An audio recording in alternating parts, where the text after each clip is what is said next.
That's what I'm doing right now. I'm starting to stream. And music's still kind of loud. Let me turn that down for a bit. All right, we're ready to go. We already did our little messing around. I'm going to turn the music off temporarily. But we'll go on from there. I should probably shut my door so you can't hear my family. Give me a second.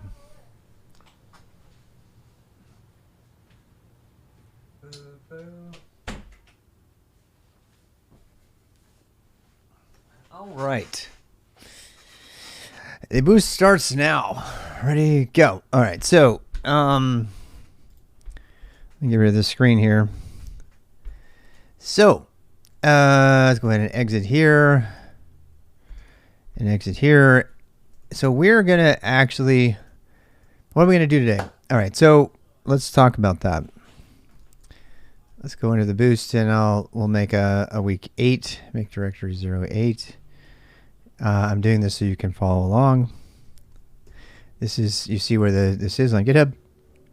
.md. Let's copy what was in week 7 and see. I don't think I wrote much in 7. No, I didn't. But we're going to put this in here. Week 8. Last week we were so rudely interrupted by a thunderstorm, which took out my power. Yeah, it does remind me of the good old days. Oh, pardon me. So today, what are we going to do? Today we're going to edit files, okay? But we're going to do, I'm going to call this VI my way. And that's what we're going to start doing. So today we're going to start by VI my way, including extending with Unix filters instead of plugins. So this is going to be the main focus today. It's a big one. It's a big one. So we have to cover VI. We have to cover the difference between Vim. We have to cover the Unix philosophy. So yeah, we already did VI and Vim. We already covered that. So we're gonna do Vim. We already did Vim, but we're gonna do it again. And then we're gonna do. We didn't finish the Vim tutorial, but I'm gonna throw that away because the tutorial's lame and it does things you don't need to know. So it was made by college kids who didn't even know how to use it. So we're gonna blow through it again. Extending, thank you. We're gonna do Vim, and then we're gonna do Bash, but we're just gonna do the beginning Bash, right? Bash for beginners. And then Bash scripting, and then we'll put combining them. Using a set of escape. Did that help you? Oh, thank you for saying that. And then combining, extending Vim. All right. Extending and configuring Vim. Vim,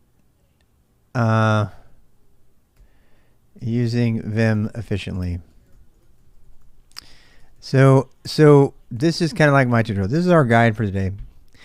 And I've kind of been giving a lot of thought to this about, do we really need to go through the tutorial stuff again or not? The answer is yes. And so let's get into it, okay? I'm going to go ahead and set up my tmux here. Let's go ahead and into the 8 room. We did a little bit about how to fire up tmux. We're not going to do tmux today. Tmux will be next week or the week after. But yeah, and we're going to start tmux in here. Wait, did I screw up tmux? I must have. They're very loud. My family's very loud. I apologize. I can hear them. I don't know if you can. Just give me a sec.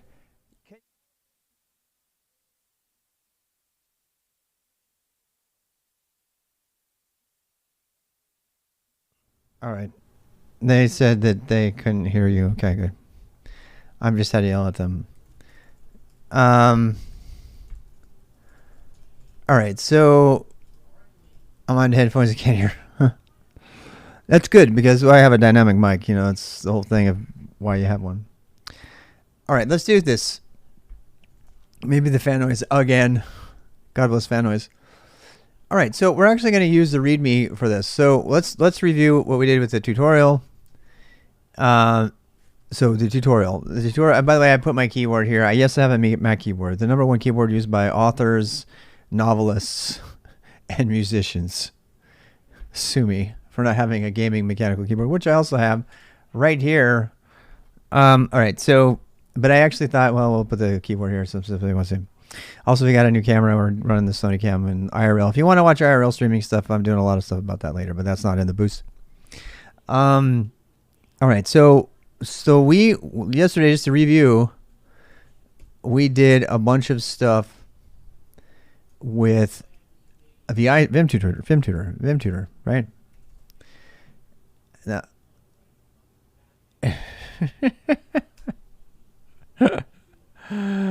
sorry, so here's the Vim tutor. We went through this. I think we got through the one. We went through removing the cursor. So I'm just going to scroll through this to get a review. We went through how to exit. So make sure you remember how to do that. And then we did ed, by the way, all of ed, and we saw why ed matters. And so you can be one of the cool people who knows ed. And then we have text editing. We talked about deletion with X, which deletes under the cursor. We talked about inserting with I, which inserts at that location, puts you into insert mode. We talked about appending to the end of something with capital A. By the way, if you push A without a capital, it just appends after the current character. Very uncommon thing to do, but people do it. Editing a file, use WQ to save. WQ will save the file and exit. :W is something to do all the time. I :W all the time because it saves what you have so far. Otherwise, it's just in your RAM and it gets lost if your system goes down. It kept a screen context. Yes, it was kind of fun. So we did ed last time. So there's the summary of all that. This is summary of lesson 1. We did lesson 2. We did DW. We talked about DAP, which deletes the current paragraph. AP being a paragraph, apparently, which is not covered here. And we'll come back to that again. W to delete a current word, DW. We talked about more deletion, $, which deletes to the end of the line. Also, capital D will delete to the end of the line. We talked about, how to combine motion and operations, and that's why they did $. That's why they did $, instead of capital D. The VOD on ed, yeah, we did it. It's at the beginning of last week's video. And why ed matters, etc. VI again is just visual mode of ed X, which is, the predecessor or the ancestor of ed. And so all these colon commands are all ed commands. And we actually did some ed editing. It was kind of fun. I'm only going to do that once a year in the boost. I'm not really going to focus on that very much, but it is good to know because it makes you a better VI user. It also makes you a better person who's hacked into a system that doesn't have a full terminal. So the VI, the key takeaway from VI and Vim is that you're combining motion commands with actions in command mode, which is not insert mode. Insert mode, it says insert at the bottom, and you're like arrowing around or whatever and typing in stuff. And then here's, how to move around, move to the end of a word, and the end of the current word. I almost never use E. Generally, I use W for everything. And we'll get back to that. So using account for motion, you can put the number in front of it. So I want to do 2 words. You can sometimes mix it up, but like if you want to delete 2 paragraphs, 2 DAP.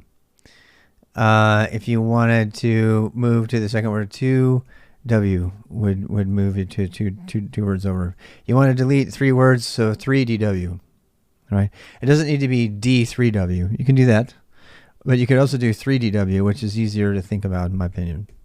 So using account to delete more.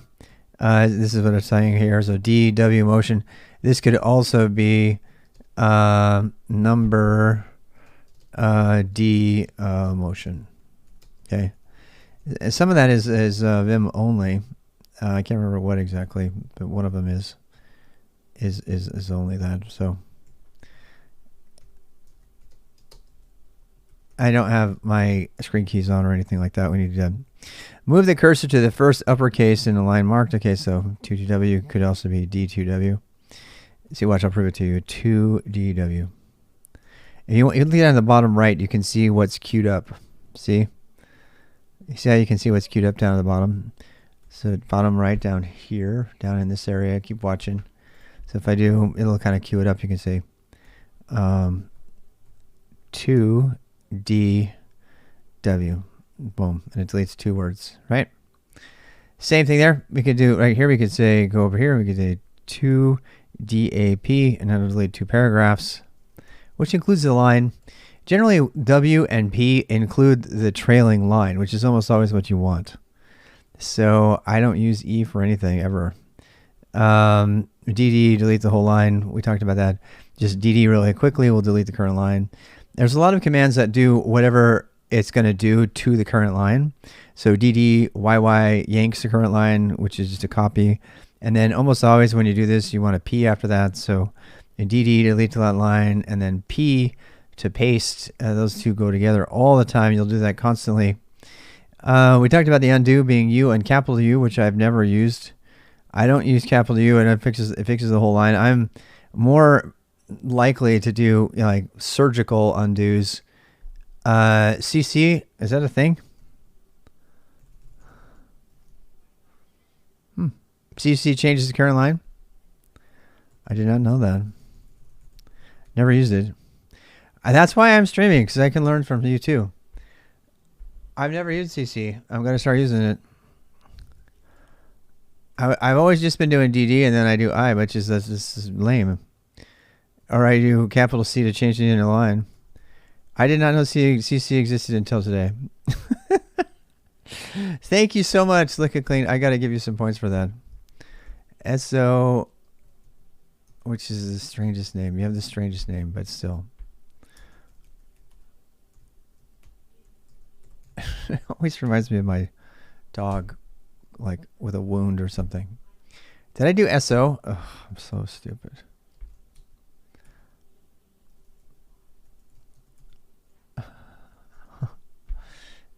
I now know about CC thanks to you. Because of our community, power to the people in our community.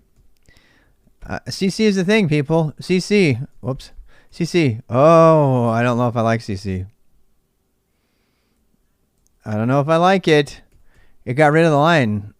Oh, wait. I typed DD instead of CC. Possibly. You can't prove anything. Oh, that's so awesome. Why am I even using it? CC, senora. Shout out to our Latino friends. CC. Fix the errors on this line and replace them with undo. Capital U, but I never use that. This is what I do. I do control U. No, wait. I just do U. I always like to see the last undo. I don't know. I'm like really pedantic about that. I don't like the idea of like undoing all of my errors on the line. So I don't do it. But you can do it. You can do whatever you want. So here we go. Here's the combinations. DW, DE, D $, DD, and CC. All right, let's keep going. Replace command, RX. R replaces the current command with an X. I don't almost ever use, I do use R a lot, but it's only to just replace the current word, the current letter. We are learning Vim. We're going through Vim really quick. The change operator. We're in the boost jalopy. Change operator CE. Changes the current thing, as we just saw. CC changes the current line. Capital C changes to the end of the line. CW changes the current word, etc.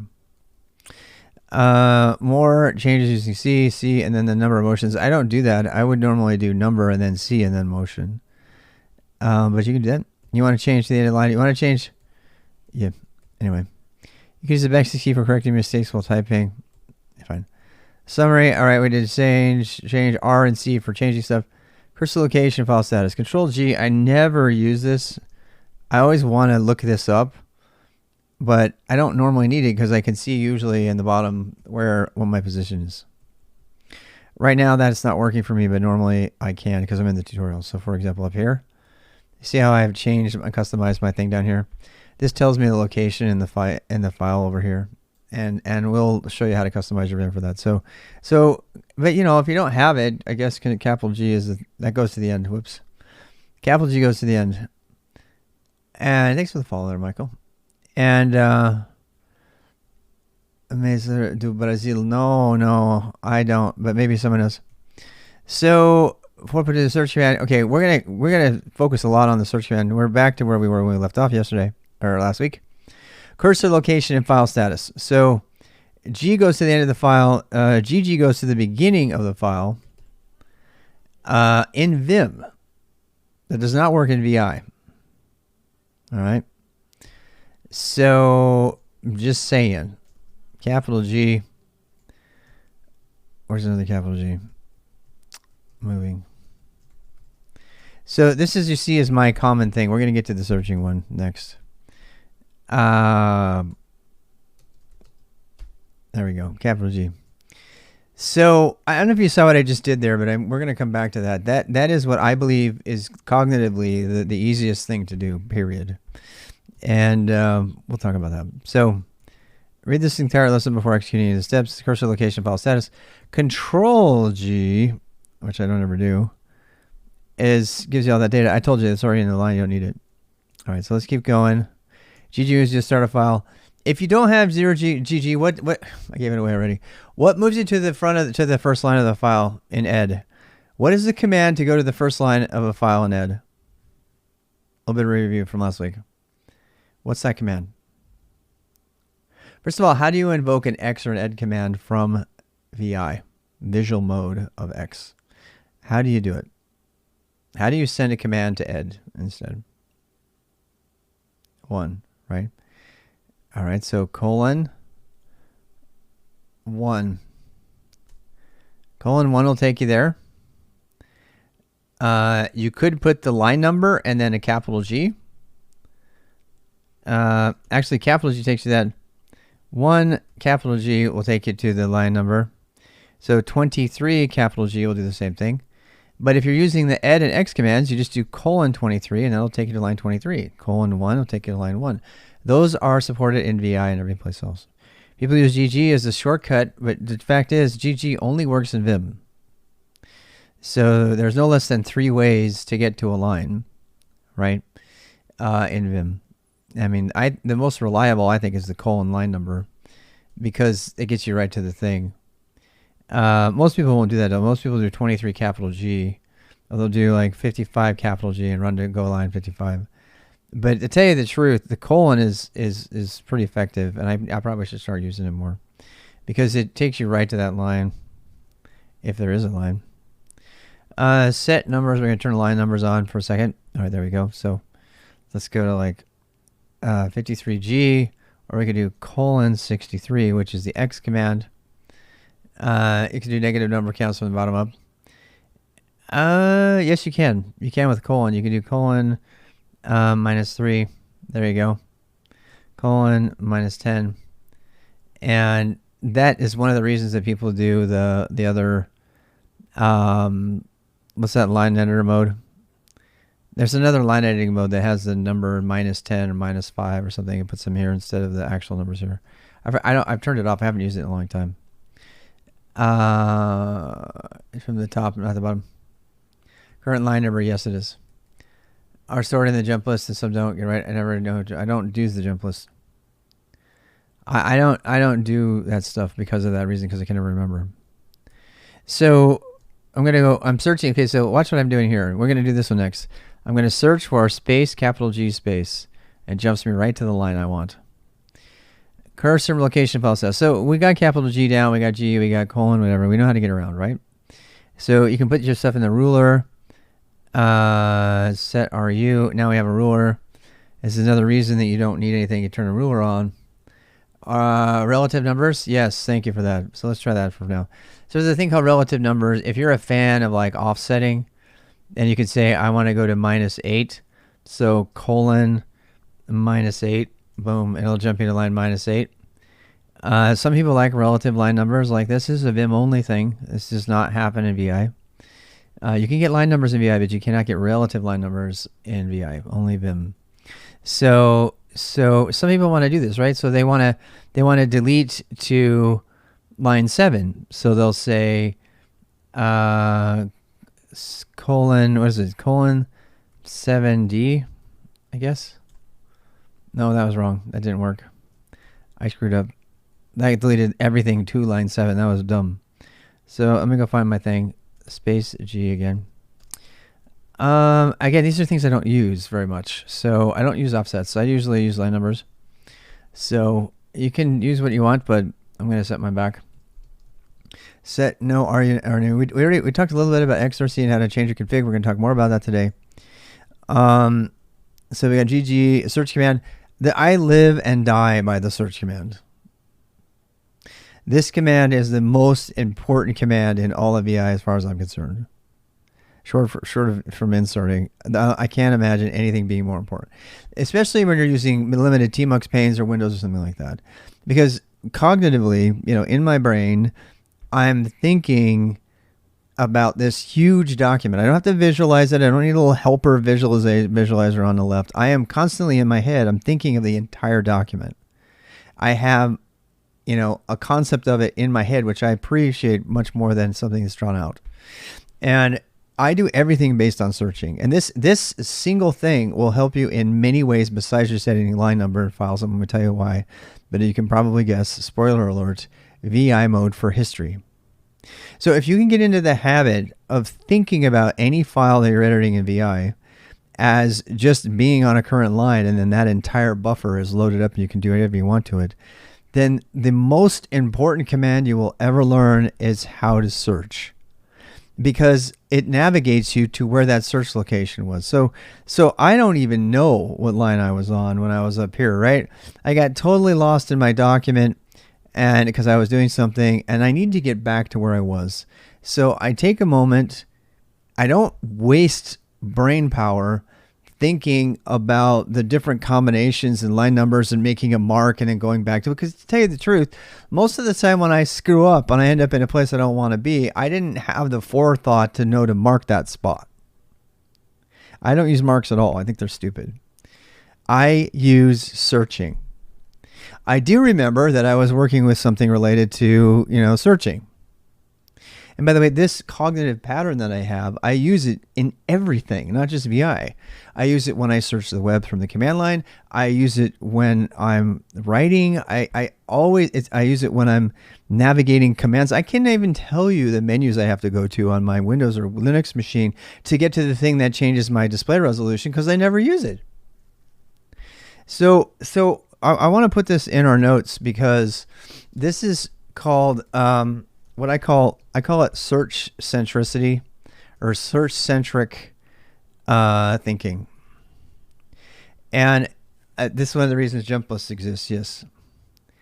I don't know what a jump list is. I don't think I would use a jump list because it's not available everywhere, but the search command is. Now, but if it's yet another thing that I can use to promote search centric thinking. So if you look at, I'm going to tangent for a bit. I'm going to talk about what I mean by search-centric thinking. If you look at every piece of technology we have today, it's all search-centric, everything. People can't tell you where a website is. Very rarely, maybe they'll remember a domain name, maybe. But more usually what they'll do is they'll say, like for example, I was going on an IRL stream the other day. I ran into some people giving a downtown Charlotte tour. I don't remember anything about the tour company name, and she showed me the website and everything. All I remember is Charlotte Historic Tours. And if I pipe that in, I will find the site. Now, why is search-centric thinking better? Because it's based on mnemonic principles. Mnemonic. Did I spell that right? It's based on recalling memory. So I have a horrible memory. Everybody knows this. I have a horrible memory. So in order for me to bolster my memory, I have to create mnemonic things. I have to think like, okay, I remember that she was wearing a period, costume and stuff like that. And so the visual of that causes me to think of what are the things I need to search for. I know this is weird. You're like, wait, is that guy talking about how to Google stuff? Because I think that's what it sounds like. It's not just that though. It's the method of simplifying your technical without the U. Thank you. It's the method of simplifying the interface to technology by making it more human. Anthropomorphizing, if you want to use that fancy word. And I personally believe, I mean, when you're talking, I love my Android phone. I'm like, I know the thing is spying on me every day. I don't care.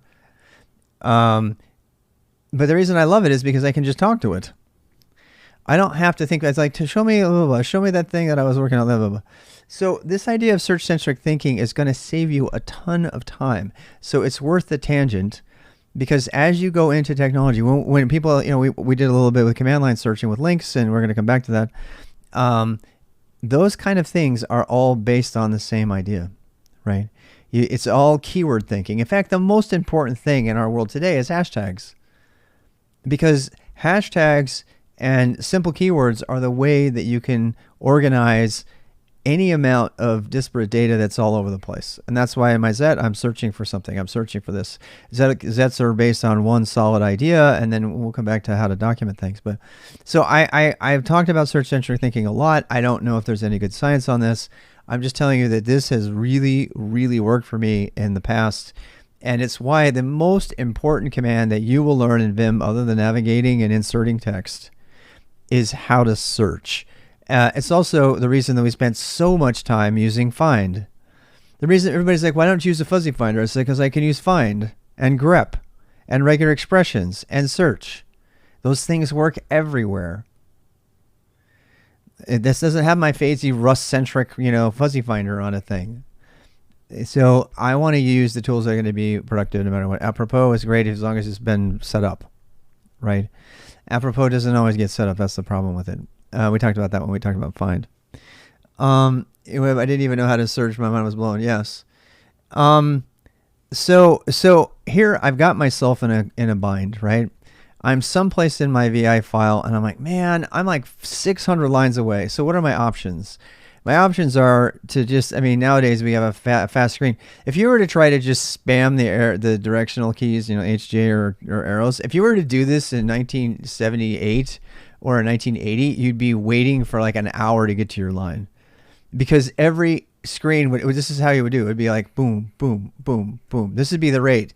If you were trying to get through this file in 1982, this is how long it would take you to get there, because that's how long it would take the screen to refresh. Now, thank God we can, to tell you the truth, modern computers and increasing my key repeat has made me a very sloppy Vim user. Because I can just scroll up and down and just watch. I can scan. It even draws the screen pretty well. That didn't used to do that. So you can just kind of it's almost like you're just scrolling, or you're just, you're using your mouse wheel or something. You just go up and down, right? So that's certainly one way for me to get there. If I don't remember where it was, I can just let my eyes glaze over and go to it. And there's nothing wrong with that. Make sure you turn up your key repeat. But what's a better way to do that, right? You're totally lost and you're up here at the top of your document. This is one of the things that drives VI users crazy.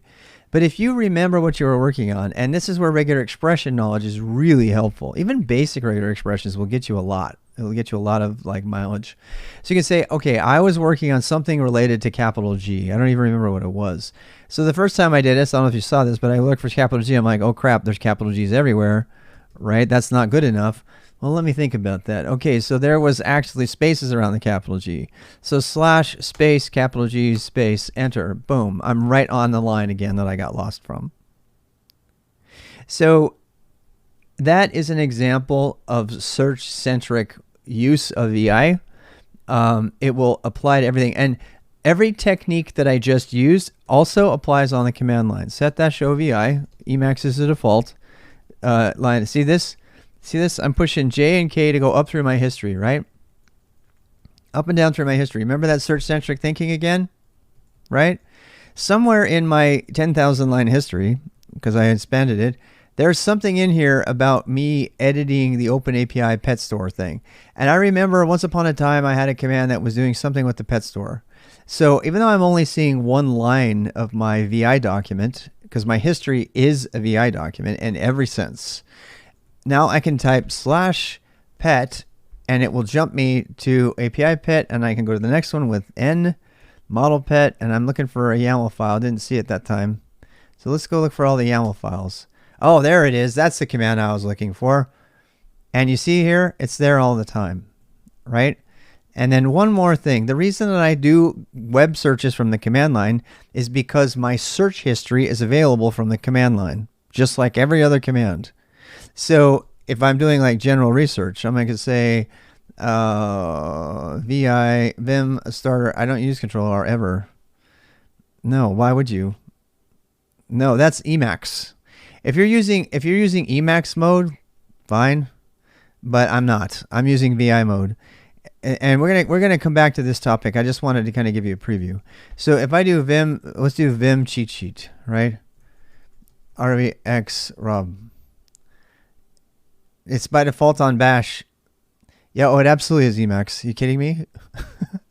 It's Emacs mode for the history for the readline editor of Bash. We'll talk about that in depth in a bit. All right, so here I'm searching the internet. And there's a bunch of Vim cheat sheets, right? We already talked about how to navigate links. We did this already. We're not going to do this again. Hey, look, there's my Vim PDF site. I found it, right? I'm going to go there. I'm going to look for this PDF. I have a VI help page. And so we're going to go look for that. Control R. I don't use Control R for anything. So we're going to go find that. And then we're going to quit.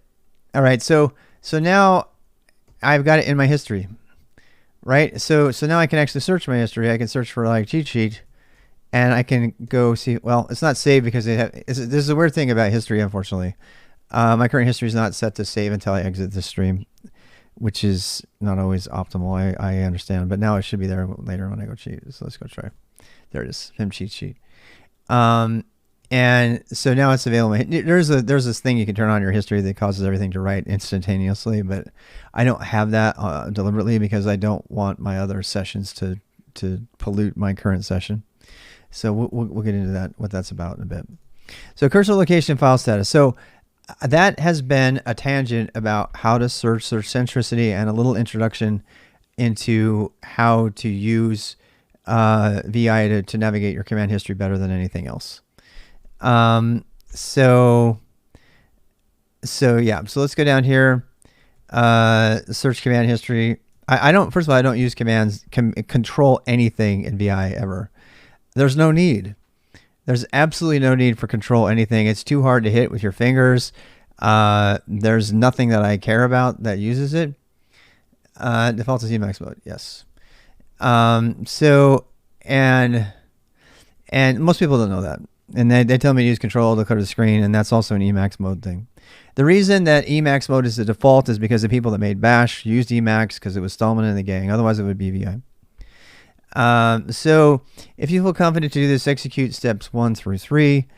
Okay, so the search command. We talked a lot about the search command.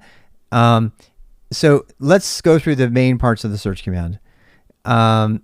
Go back to where it came from. Control O. I never use it. I don't use any of the control commands. I'm just going to tell you. Not only that, but they're not supported in VI. Control L is, but it's the only one. Yeah, most people don't know that they're using Emacs, but they are. And so if you do slash, you get your thing, right? And that goes forward. So everybody has. By the way, if you get these commands, these slash things are supported in things you would not know. Firefox, for example, if you push slash, you can search any web page using it without Vimium. Vimium is an extension. You can make everything behave like Vim, which you might not want. But so, and then N. N is the big one. N is the really big one, right? So you search for normal, and then you do N. N takes you to the next thing, right? N gives you the next one. Capital N goes to the previous one. Capital N goes to the previous one. So I'm a big fan of N and capital N. Because all I have to do is just touch the shift. You see my hands don't have to do very much. That's why I put my keyboard in the screen today. I know you can't see very much, and I'm not doing it. But so yes, you can do the question mark, but I don't. It's annoying as hell. I don't like it. If you do question mark, it searches up though. So I guess under some circumstances, you wanted to find the lesson that's the last one. You know, it would go there. And then it looks like it does set the direction. I guess I can start using that. I probably need to start adding that to my thing. I don't normally search up, you know, but if you wanted to search up, you can make the default direction with a question mark when you do it instead of slash. and then you're searching up, and anytime you push N, it goes to the next one up instead of down. But I'm kind of a top-down searcher. So back to /G.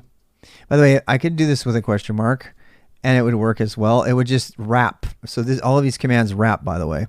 So you see how that it went to the same place, but it wrapped, and it got to the first one at the bottom of the document because it went up and then it wrapped from the bottom up, as opposed to getting the first one that was going to be next. Okay, so I think that we're pretty much in agreement that we've covered search.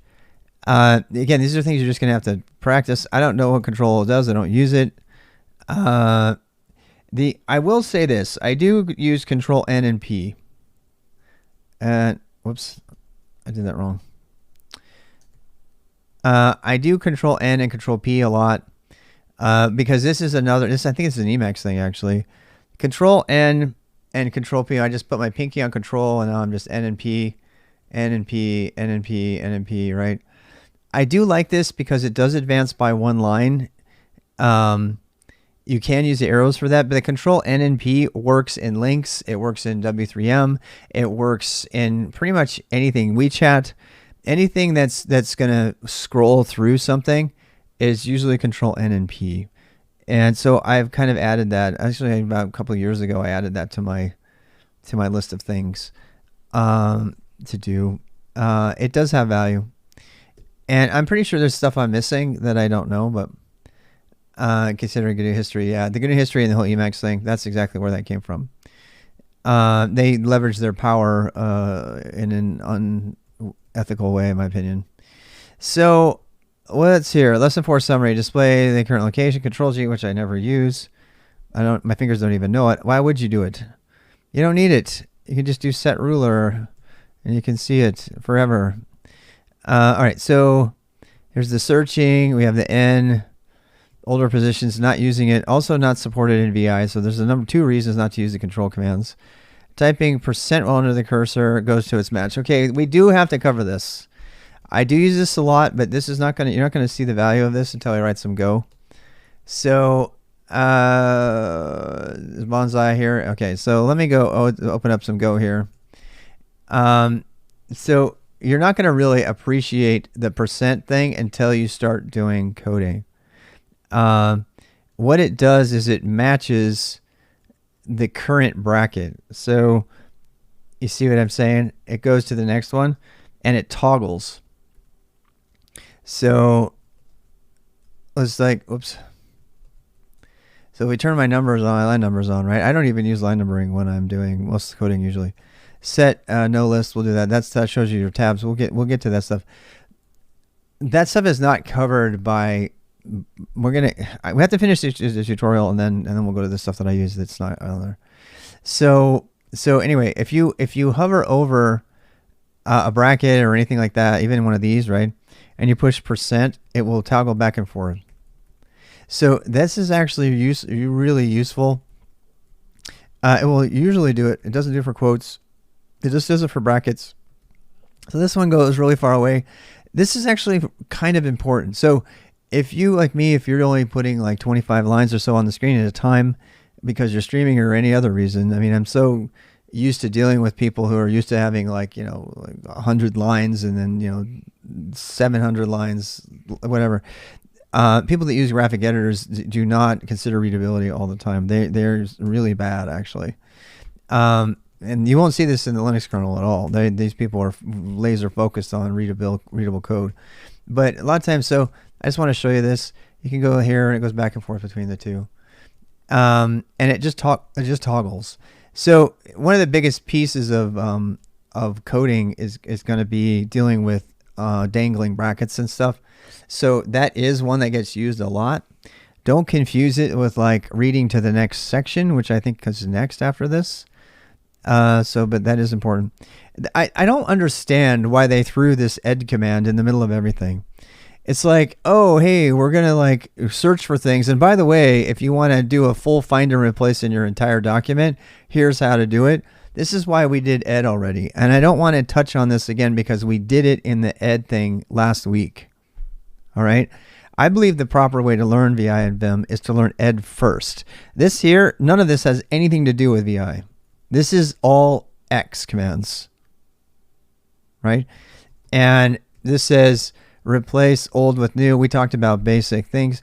We talked about how, you know, you put a number S, old and new, substitute phrases between the two types and all this, substitute all occurrences. We talked about percent being the entire document. We talked about all of that. I'm not going to hit all of that ed stuff again.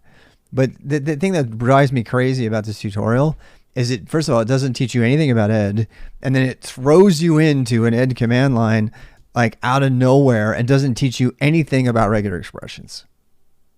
Both things of which we've already covered in the boost. I'm not going to talk about them again. So, by the way, what are the three major types of regular expressions? A little bit of a review. See if you remember. What are the three major families or types of regular expressions? Perl's one. PCRE, to be precise. Perl compatible regular expressions. Lisp is not a regular expression, as far as I know. Basic, extended, and Perl. Good. Okay, it's important that you know that they're different. Even if you can't remember them, it's important. Yes, EB and PCRE, you got it. It's important that you know that the differences exist, because you will encounter them, and then you have to ask yourself, oh, this is using basic, right? And one of the most annoying things is that I can't even tell you which one it is, but one of them actually has you put a backslash in front of the brackets, and the other one doesn't. And so that is the most annoying thing when dealing with regular expressions across different applications. It's the reason Perl was created, because they were tired of it too. They said, we're going to make one standard, and then there were three standards. So how to execute an external command. We are going to spend almost all of today. It's 2 o'clock. We'll take a break after we get through this. We're going to spend almost all of the day today taking advantage of this amazing command. All right. So the most important command you're going to learn in VI is the search. We just talked about that. But the second most important command you will ever learn, and I challenge you to find Vim users who even know this command exists, is how to execute an external command, but more importantly, how to replace your existing line or paragraph or whatever section with data from an external command and leverage the full power of Unix filters. So we're going to spend a lot of time on this today, because this is what makes everything so powerful. And just to give you a sense of it, I'm going to kind of, oops, did I save my thing? I think I just blew out my change. I did. Oh, well. But so we're going to do this. So for I in, let's do something simple. Okay. I want to tell you about this, and then we're going to get in. I'm going to kind of bait you with this though. So let's say you want to put the current time, right? So you can do bang, bang. You see what it did? Date. Boom. Did I need a plugin for that? No. How about this? Bang, bang, 2 exclamation points at the same time. Bang, bang. Yeah. So we did bang, bang, a cowl. Boom. Now I have, whoops, I don't have a cowl. I took mine over. You can even put fishes in here. We tried that once. It's really, don't do it. So what is something else we could put? Oh, how about this? We could get the weather if you have like a weather command. I'm kind of jumping ahead. So let me I'm going to get sucked into this. I've been doing it forever. kubectl. Oh, hell yeah. It's another reason not to make K an alias, by the way, to make it a full command. And you tried yesterday, it didn't go well. Because it'll just keep running it, right? No. And by the way, if you get that, how do you get out? Colon Q exclamation point. That's because I changed the file. Yeah, see? It's trying to protect me from doing stuff. Bang, bang is, yep, bang, bang. Yeah. So if you want to jump ahead, I already commented on this entire thing is covered ad nauseum in something called Vim that's VI Survive. Vim Magic. I can't remember what the command is. Oh, it's VI Magic, I think. Nope. Damn. rvx.gg/vimagic. And no, don't do SQ Aquarium. Bad idea. Is it in Vim? All right. So integrating shell commands into your workflow. I wrote a huge exhaustive page about how to do this. You can go read that. That's that link I just sent. And I will put that here as well. Related. rvx.gg. There's a lot of stuff on that site that's out of date, but VI Magic. So I have VI Survive for people who are just trying to get rid of Nano, and then VI Magic. VI Magic is yes, I do. I do want to write it. Thank you very much. This is because I have the file open in 2 places. Yeah, that's why it's complaining. There we go. All right, so let's talk about the exclamation point, the bang command, the magic wand, whatever you want to call it. I've been told not to say any of those things because they're not suitable for work. I'm like, whatever, get your mind out of the gutter. We'll call it the filter command because that's what it is. All right, so it's a filter command. It might not be doing a filter operation, but it definitely is a filter. And by the way, it's just : exclamation point, which, by the way, if it's got a colon in front of it, that means it works in what? If you do : exclamation point, it works in ed. And we tested this last week, and true enough, it does work. You can actually use ed. This is an ed command, which just blows my mind. There's an ed command that lets you take the output of a program and replace it at the current location. It's an X command, but it's also ed. X and ed are almost the same. The X is, the thing that came after ed. But the commands are the same. So type a familiar : to get the cursor to the bottom of the screen. Actually, strictly speaking, that means to enter X mode. This allows you to enter the command line. Now type exclamation point character. This allows you to execute any external shell command. Now, but the thing that they left off here, and this just makes me insane, is that they didn't say that you can use it to edit the file. The most important part of this command is completely omitted from this tutorial. It just makes me crazy. I've asked Braum personally and through, commits to let us change this, and they want, hey, Nat, how are you going? I've asked them to show us how to do this, and they just, no, it's fine. I'm like, yeah, but people need to know about this, right? Okay, so I'm going to teach you right now how to take this. I sent you the link to the file. I sent you the link to the whole exhaustive thing. I'll pull it up again, I guess. Where is it? We'll go ahead and pull it up, and I'll just read from the thing that I put out there already. rwx.gg/VI-magic, and then it'll redirect you. So integrating shell commands into your VI workflow. Exclamation points are the magic wands of VI. Learn them. You seriously don't know VI until you can fully integrate the shell and transform lines by passing them to shell commands and replacing those with their output. That is the definition of a Unix filter. So before we go further, we have to tangent, and I have to teach you about the Unix philosophy a little bit, and I have to teach you about what a filter is. Okay? And this is actually, there's a command on this. It's called filter. A Unix filter is a functional approach to line piping the output of one command into another command. Using this method, any program, small script or large application, can integrate seamlessly with everything else. The Vim Filter Command is an exclamation point. It is the single most powerful command in Vim. Learn it. And there's the link to VI Magic. I didn't realize that's where it was. So, but what I want to tell you is that this filter thing that we're doing is just an extension of something we've already learned called Unix pipes. It's the same thing. So if we do, what were we doing with the pipes before, right? We were doing like line editing and all of that stuff, right? And grep and stuff. So grep, so let's say grep, for example. Grep, which is, built from ed, actually. Regular expression, through the whole thing and then print it. That's what grep stands for. So like grep, grep SKILSTAK from README, right? Grabs that one line. And then if I wanted to, some Ansible magic, now it's VI magic, nice. So if you go over here and you pipe, and then you can do like line numbers, I think is, no, what is line number? I can't remember which one it was. Which one is it? Line count. I can't remember which one it is. NL. I never use it. There we go. So that gives us a line number, right? So what is it doing? So the NL program is a filter. So let's say, let's take all of the lines that have VI on them, right? And we have 2 lines. It doesn't tell us the line it's on. It's a 2-line file.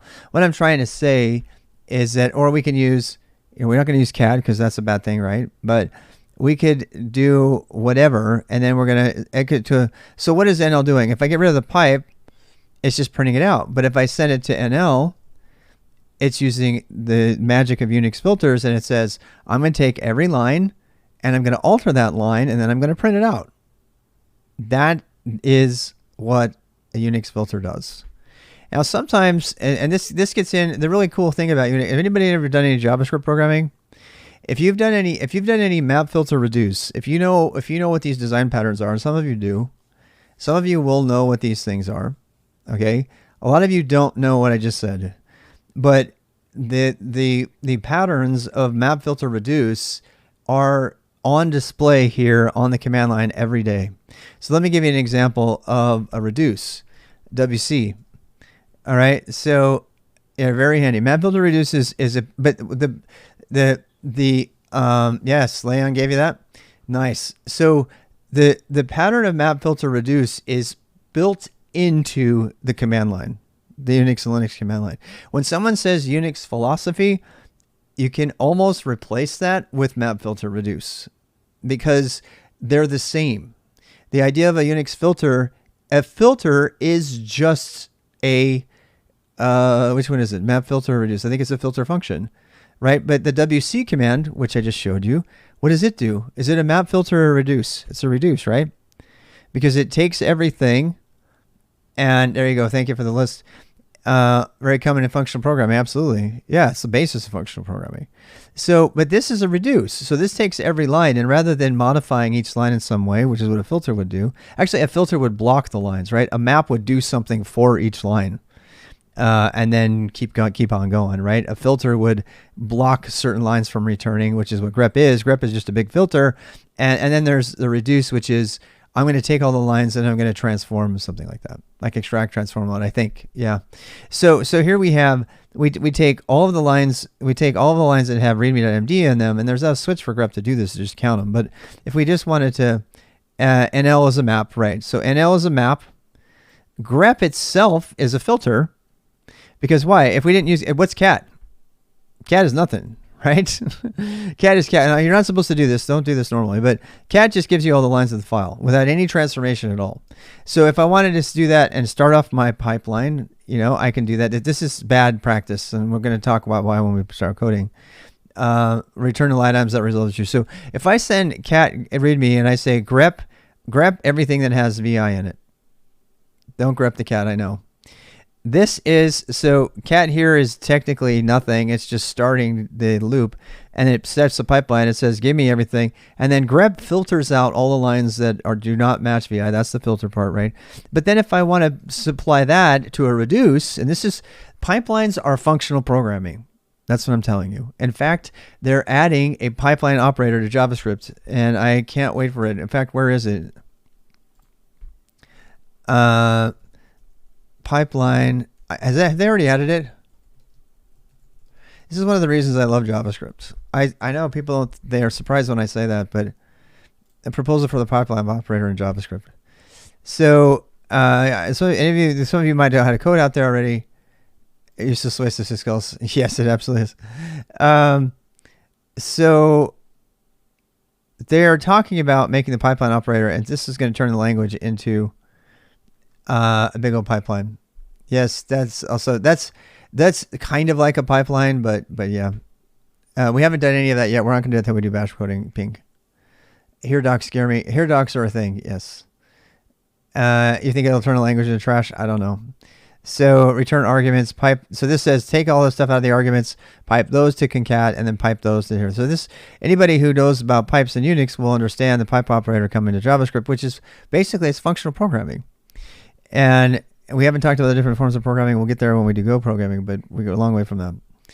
So, anyway, And the WC is a reduce, which says take all the things and do something to them along the way, and then give me the output of that thing. And that in that case, WC would be the count, right? So we would grep it all out, and then we say, okay, show me all the lines. How many lines have that in them too? Right? But I threw all the lines away. They're Flux2 language, functionally based on syntax. It's horrifying. Really? I don't know if I can say that yet. I don't have enough experience with it. But all right. So here we have. So this is the pipe operator. So by itself, what does the pipe operator do? By itself, the pipe operator does nothing more than, it just reads the thing. I can do bang ls. Who cares? Okay, it ran the program, but I didn't see the output. If I want the output to replace the current location, I need to do exclamation point, which you could also type out. So if you want to type, I love that it prompts you with the ed command. If you wanted to, the dot means what? What does the dot mean? What does dot mean in ed? Dot exclamation. But what does the dot mean? Just blurt it out. Current line, right? And then it says replace the current line with. What if I were to do this? This is something interesting. So let's turn line numbers on. A little bit of ed review here. Okay. Set NU, right? All right, so look at our line. We got line, let's watch this here. So we got line 11 up there. See line 11 up there? Watch this. Colon 11, right? Bang date. Think about that for a second. What did it just do? That is an ed command. That is an ed command that we just did. And that is the reason that we use ed. That's the reason we learned ed in the first place. If anybody ever tells you not to use ed, or that it's a dead editor, or that nobody knows how to use it, and if you are a Vim user, a NeoVim user, and you do not know how to use ed, you are leaving most of the power on the floor. So the moral of the story here is learn ed. This command right here, do you know use that every day? Exactly. This command right here is an ed command.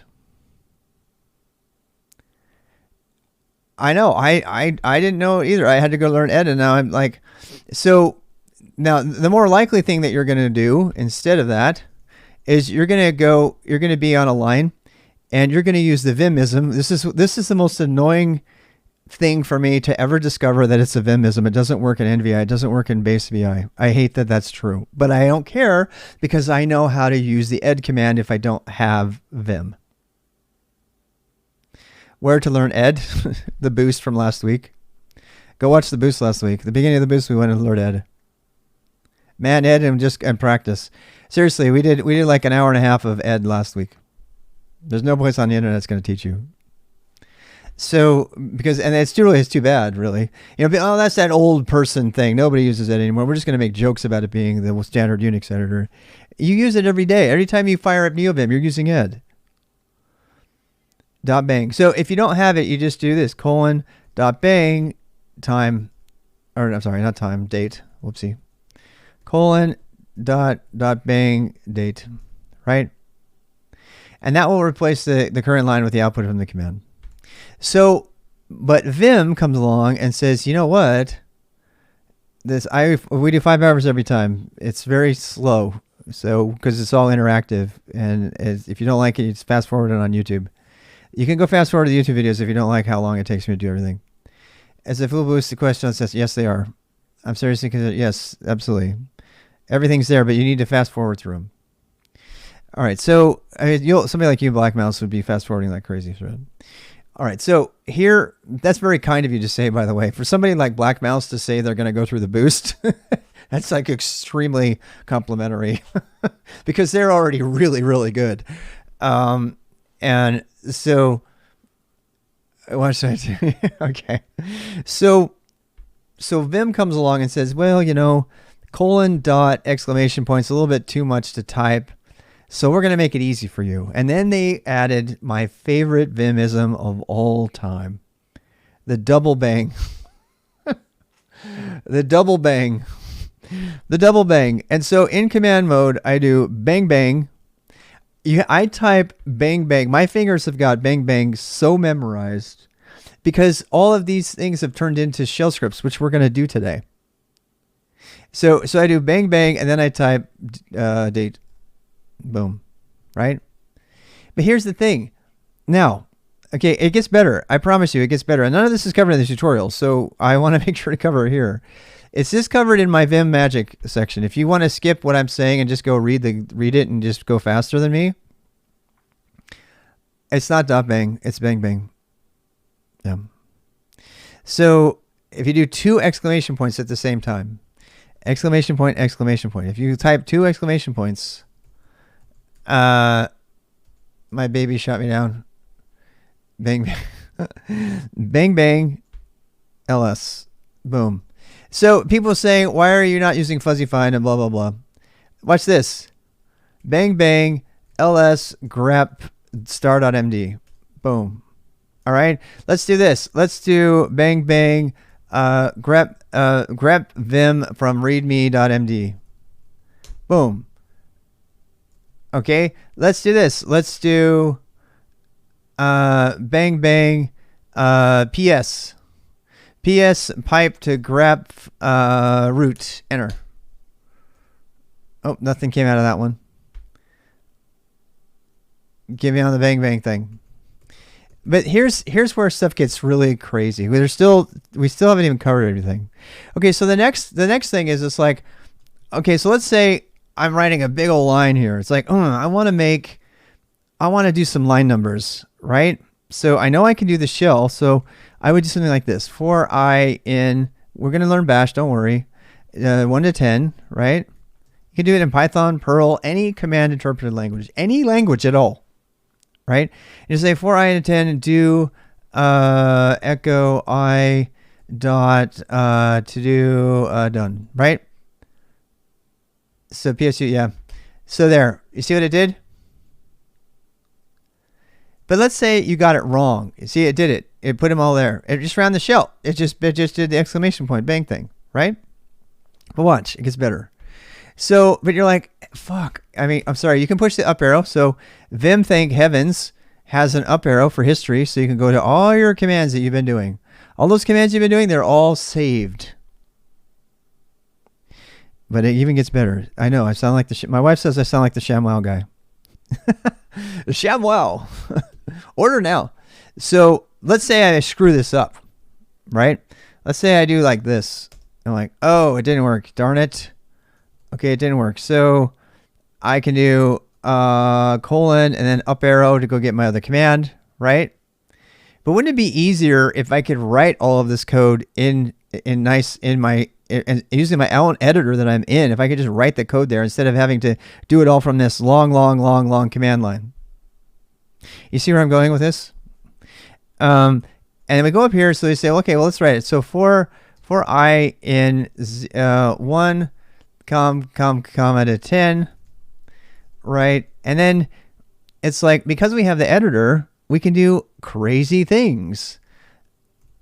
Do echo $1 thing, and then we go over here and then we do done.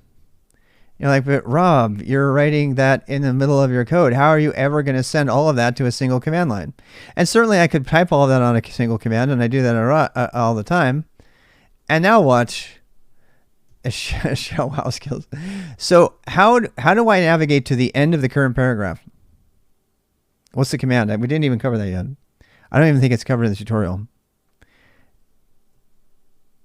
Yep, there you got it. Just a Russian for you. Yep. It's this, right? So what would I do to send all of that to the shell and replace it with its output?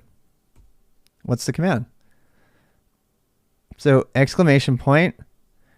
So the exclamation point by itself, see? The exclamation point by itself is get ready to do a thing. Yes. And then we do the navigation. And this is a really great thing, is it actually tells you the ed command. You can do that too. You can do numbers if you want. But you see, by using the Vimism, this is also a Vimism, but by using the Vimism, by using exclamation point and then left bracket, brace, it gives me the ed equivalent. And I understand this now because why? Because I learned ed. And it says, take free from the current line up until the current line plus 2 down, and replace all of that with the output of the command. Right? But what command? What command should I run here to make this work? Because of Unix filters, because bash itself is a Unix filter, I can send code to the bash interpreter and it will output that code because it's an interpreted language. That is a Unix filter working. So I can send that to bash. I can send it to Python. What do you think will happen? Nothing. Error, right? If I send it to bash, boom, it replaces it with it. Now I did it wrong because it's I here. Bad me. Okay, so I can go this. I can go like this, and I can send it to bash, and I can run it, and I can replace it. Okay, so what is the natural next step here? What is the natural next step here? Can I write Python and send it to Python? Absolutely. You can do Perl, Python. That's the beauty of Unix. Python, you could do Lisp. You can do any interpreted language. You can even create your own monolithic commands to do whatever you want. Anything that uses this whole method. Anything on the machine. Why? Because we did Unix. Have I used a plugin yet? Do you see any plugins anywhere? Do I need a plugin? I guarantee you there's a plugin that will do this kind of thing. Oh, I have to download the plugin and configure my server and blah, blah, blah. If you use this method, you never need to touch a plugin again, other than maybe syntax highlighting. So let's say, okay, I like what this is doing, right? I like what this is doing. I like what this is doing. It's like, I wish I could do that all the time. How can I save that? Should I save it as a macro or should I put it in a plugin? No, put it in a shell script. And this is going to be the lead in to shell scripting. This is why learning to shell script in the native shell is so important. You can do it in Python, you can do it in anything, but this is why shell scripting is so important. There's probably an extension for VS Code to do the same thing. Yeah, edit with the shell. Because they're spending all the energy trying to turn VS Code into what has already been there for 25 years, 30 years. So I'm going to use another little trick here that I'm going to show you about. I'm not going to use a macro. I'm not going to use a buffer. I'm going to use another script. So watch this. So these 3 lines, I'm going to take these 3 lines. You can do it with Perl or anything. So I'm going to take these 3 lines and I want to save them. And how would I do that? If you were in VS Code, you would like copy and paste. You'd open a new window. You'd paste. You'd right click and paste it, right? But what if I just want those 3 lines? Well, I've already made a filter command for this. So I'm going to go like this, and I'm going to send them to a command that I made called DDD. It's just a simple script, and all it does is take each line and delete it and write it into a buffer. And let me show you what's in this. We're going to get into this. Is the beginning of the scripting stuff. So this is all that's in my DDD command, and we're going to learn what this means. But this right here is a filter. It reads all the lines and sends those lines and writes them to the buffer and then ends. That's it. Okay. And so because of that, now I have a file on my system that has my buffer, and I have full control of that script. I can do whatever I want to with it. I'm not bound by the limitations of buffers in Vim, which I don't know how to use them still. To this day, I've never learned how to use any kind of filters or bash anything, because number one, they're not supported in VI. And number two, the thing I just showed you supports anything, because you can put any kind of buffering or write to a file. Any of those things can be done really simply with shell scripts. You cannot work with an alias in any of this. All the filters do not work. This is another reason aliases are the devil. Aliases are only when you want to modify anything in the existing environment. Aliases don't count as commands, therefore they cannot be used from the command line. By the way, the NeoVim people decided to remove the shell command. Stupids. It's totally stupid. That's not completely accurate. You have to go read about it. I'm not going to talk about it. The decisions made on the Vim project are just one idiotic decision after another based on lack of understanding completely. It's absolutely a disaster. And that's the only negative thing I'm going to say about Vim right now. It's made by a bunch of Roblox script kiddies who don't know shit about how to use Unix. Okay, that's all. I'm going to move on. So anyway, from write to the file, you can do that too. Hello, yeah. You see what I'm saying? If you know Ed, I mean, that's a lot to write, right? So if you don't want to write it, make yourself a little script that does it. I have another script that's called why. You could do that too. You could do that too. That's the thing, is that there's unlimited possibilities because you're just using a shell. You're not being forced to use anything. You can use it in any script language you want.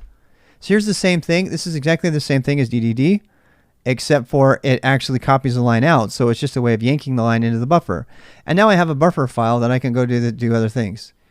Do shell-c something like language? Maybe, I don't know. So anyway, so there's also a PPP. What does PPP do? All PPP does is output my buffer. So you can make your names whatever you want. You can pick your own names. I don't care. I type these things all the time. So they are equivalent to DD and PP and Y, P, those commands in VI. That's why I use them all the time. And I only need one buffer usually. Usually I only need one buffer. If I need more buffers, then I get another one, right? So all my command does is it just cats my buffer out, right?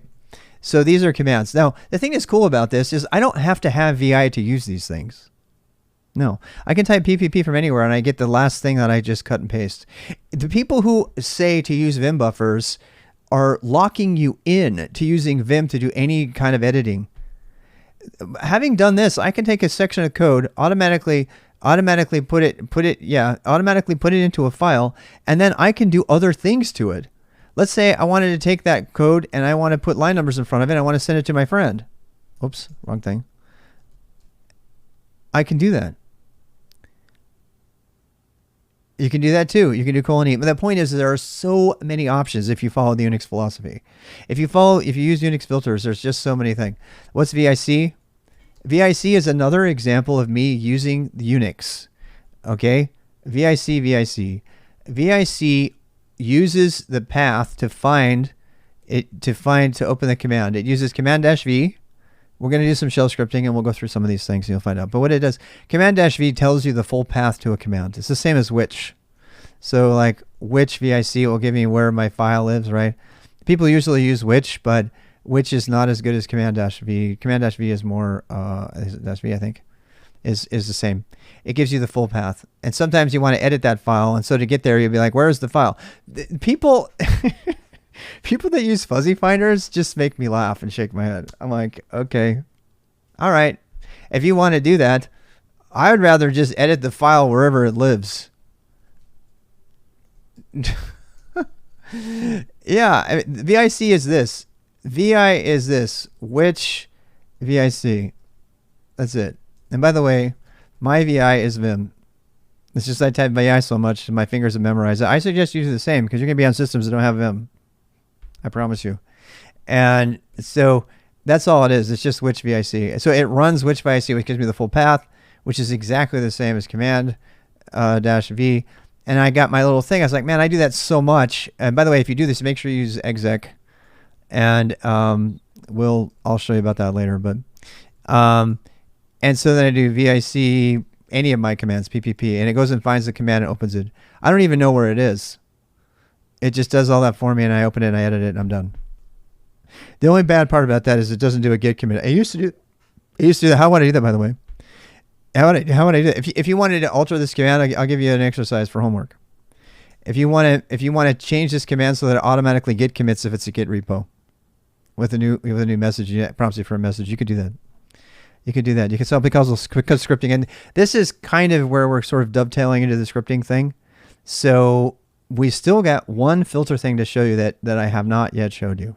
And that is a true filter in operation. Okay. So let's say you're editing a README here, right? And you got a whole bunch of lines. All right. And you don't want to run them or anything. You're like, I want to transform these lines. I want to use a map, map filter reduce, as in map filter reduce. I want to use a map on this.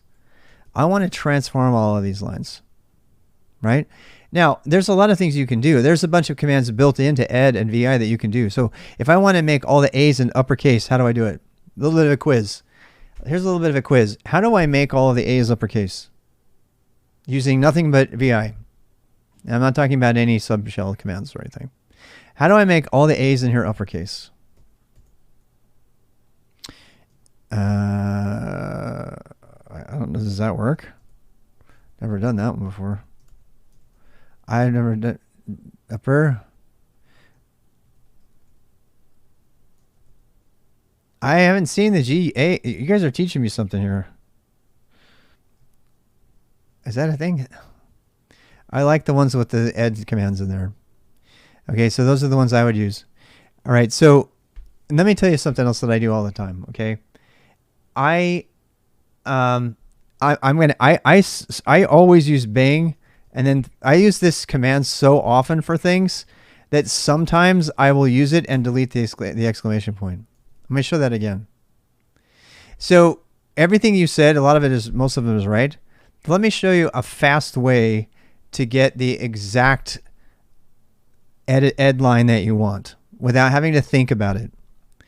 The only thing I remember, because I do it so often, is the exclamation point end of paragraph. It's the only thing I remember. So I do exclamation point end of paragraph. Now I know you're like, but Rob, that's going to send it to a filter command, right? The reason I do it, the reason I did that is because you got a lot of great things there. I like the SA one really, really well. That's actually going to do the whole file, by the way. Hello. That's not going to do just a section. So I only want to do this section, right? So what I just did, let me do it again. The reason I do this is because my fingers have memorized this sequence so much that I do it for everything, because every single thing I do is a filter pretty much. And I'm going to show you how the ed command can be turned into a filter to do the same thing. So I'm going to do exclamation point, and then I'm going to do right curly bracket, and it automatically gives me a line that I could send to any filter command. So for example, we've been line numbering up everything, right? So if I send it to NL, it's going to just set a line number on there. All right. And then I undo that, right? And then I'm going to do it again. So exclamation point, right curly bracket, NL. And that will give me line numbers. Okay. So that's how my fingers have filters so memorized that I automatically do filters for everything. Anytime I want to do something on a section of text, I use a filter automatic. My fingers do exclamation point, right curly bracket, or whatever. And I would suggest that that's actually one of the things you really, really, really want to memorize, because every single thing you just described, most of them are accurate, but they're hard to remember. So if you don't want to remember anything and you're saying, look, I want to do something to this blob of text and I know there's a blank line, right? Then all you have to do is exclamation point, right curly bracket, and then you just drop the exclamation point. And now I can put S/A/A/G, so it does it to all of them. It even shows me what it's going to do it to. And I hit enter and all of them get changed. The reason I'm saying this is because the exact same key sequence can then be used to do a transformation using from a script. So if I'm up here, I'm on this line right here, right? Let's say I want to make a script that does this. So let's split the screen here. So if I'm over here, I'm going to go make a script for this. Do I have a new X? No. Let's do new X upper A. So we do new X upper A. And by the way, that is a script that creates a new shell script, schmods it to +X, puts it in my path, and then sets me up in my editor to start editing it right away. So then I say, okay, I'm going to add this pipe sort unique. Yeah. This is not a NeoVim thing. No, it's not. Every single thing I did so far is not NeoVim. I haven't used NeoVim at all, and I never will. So I can put what I just did in here. How would you do this with grep? Seems like it's not correct in NeoVim because it works. I don't know. exclamation point, right curly bracket. So I could, in here, I can put any kind of thing. Does anybody know how to uppercase a thing? So for this, I'm going to need a filter. So you don't know this yet, but so ifs equals read line do done echo line. Okay, so yeah, it does, because if it didn't, it would be no longer compatible with Ed. That's why learn Ed and NeoVim. NeoVim, they tried to keep backward compatibility, but a few things they did not do. So look, so now I have a script. I have a script that right now is going to put out the whole lines in bash. We're going to go into the bash thing. Now I'm going to run it again. So now I'm going to run it through my new thing, which I called upper A. And I push enter and it didn't do anything. It just printed the lines again, right? It didn't uppercase them because we haven't made any transformation. And you don't know how to script shell yet, but this could be Python, Perl, JavaScript, Node, whatever you want. I use bash because that's on everything. That's also why I don't use eShell, because eShell isn't on everything. And so, but I want to take this line and I want to make, you don't know anything about bash yet, so I'll just show you. This is called a parameter expansion. And I want to take that variable and I want to take all of the A's and I replace them with a capital A. Okay. And now I come back over here and I do exactly the same filter. I can even push an up arrow if I want to, if I'm lazy, and I type upper A and I should get the transformation. There we go. So this is exactly the same thing that I can do from a sed command, but now that transformation is permanently saved inside of a script. Now I don't know why it did that thing at the end though. That was a little bit weird. It should not have, I don't think I should have done. So I can still undo that, but let's do it again. So boom, boom, bang. And then it says 10 lines filtered. It tells you how many lines got filtered. It says they're filtered and it replace those lines with the output. And so I've written a little filter over here that does this. A lot of people do not know that they can do transformations like this and they'll run this shit through sed or something. Idiotic. They're not idiots. They just don't know, but it's idiotic to do that because sed invokes a subshell and a bunch of other crap. Just use bash. Let's say I want to initial uppercase everything here. Okay. Let's make it so, let's make all the lines uppercase, shall we?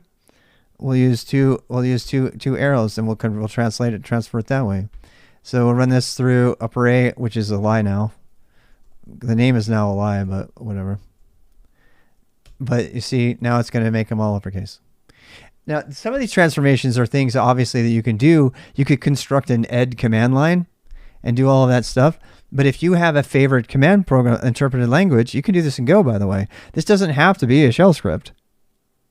This could be a compiled monolith called Z that has all of my favorite transformations in it that I wrote in Go. It's a lot harder to write this in Go, but you wouldn't need to write it. If you want to write it in Perl or Python or Node, who cares? As long as it's on the system and it can run from the command line, you're fine. Do you need to write plugins? No, because now you can create your own personalized collection of your favorite transformation scripts, and you can maintain that on Git, and you can modify that anytime at any place. You can pass parameters, absolutely, yes. So let's say we want to, I actually have parameters in I already have one of these. We'll talk about monoliths later. A monolith is a single binary that does a bunch of things that would normally be done in a separate script. So I have one here called CMT. I cheat and use this all the time. So, whoops, I swore in there. That was me going off. I was like so mad. All right, so this here, sorry for all the swear words on that. That was me being angry. What if I wanted to put comments in front of this? Again, same idea of a filter. Bang, bang, CMT, boom. Now they all have hashtags in front. But somebody asked me about parameters, right? So how would I change that? How would I make it so that they have a parameter? Well, this particular script is using a bashism that says, take the first argument to my script, and if there is no first argument, use the default of a hashtag. So I use this on, it's a comment script, but I use it all the time because I want to insert space. I want to insert like 6 spaces, so I'll do stuff like that. And it'll insert 6 spaces. It's doing the filter thing because the screen's tiny. It doesn't normally do that. Or let's say I want to put, okay, how about this? Let's say I want to make this into a title. I have one called H title. Boom. This is a Go title. You see what this one is? This one's pretty cool. I go bang bang, H title, and it takes it, centers it, does the math on it using BC actually, and it puts it as a comment. It's a Go comment. But now I have a section comment. I can do any transformation I want to. Look at the code for this. So if let's go. Well, let me split. Wrong one. Let's do it over here. So VIC H title. So H title, actually H title is a little bit more involved because it's a full thing. But this is quite a bit of code. But I have a filter function because I do these so often that I do this. And this actually does some math. I have, yeah, you can do dot bang. It's not dot bang. It's not dot bang. Why would you do dot bang? It's not dot bang. Dot bang doesn't even work. I don't think. Dot bang. Dot bang. Dot.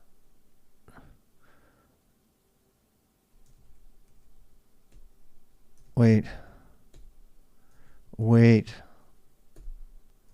I think I just found something, Mousy.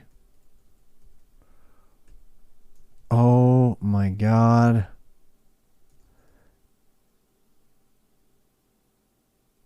I'm using bang bang. Bang bang. But bang ends parens. Yeah, but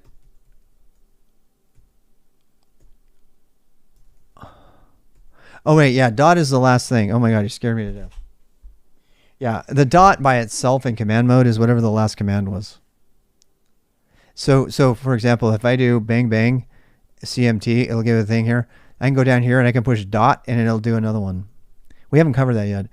Dot repeats the last command. So if you just, you can just keep doing it, it'll just keep doing it, whatever the last thing was. Screen key stuff. I have screen key stuff, but I don't want to use it right now. No. I know this would be a thing for screen key for sure, but it's not worth the hassle.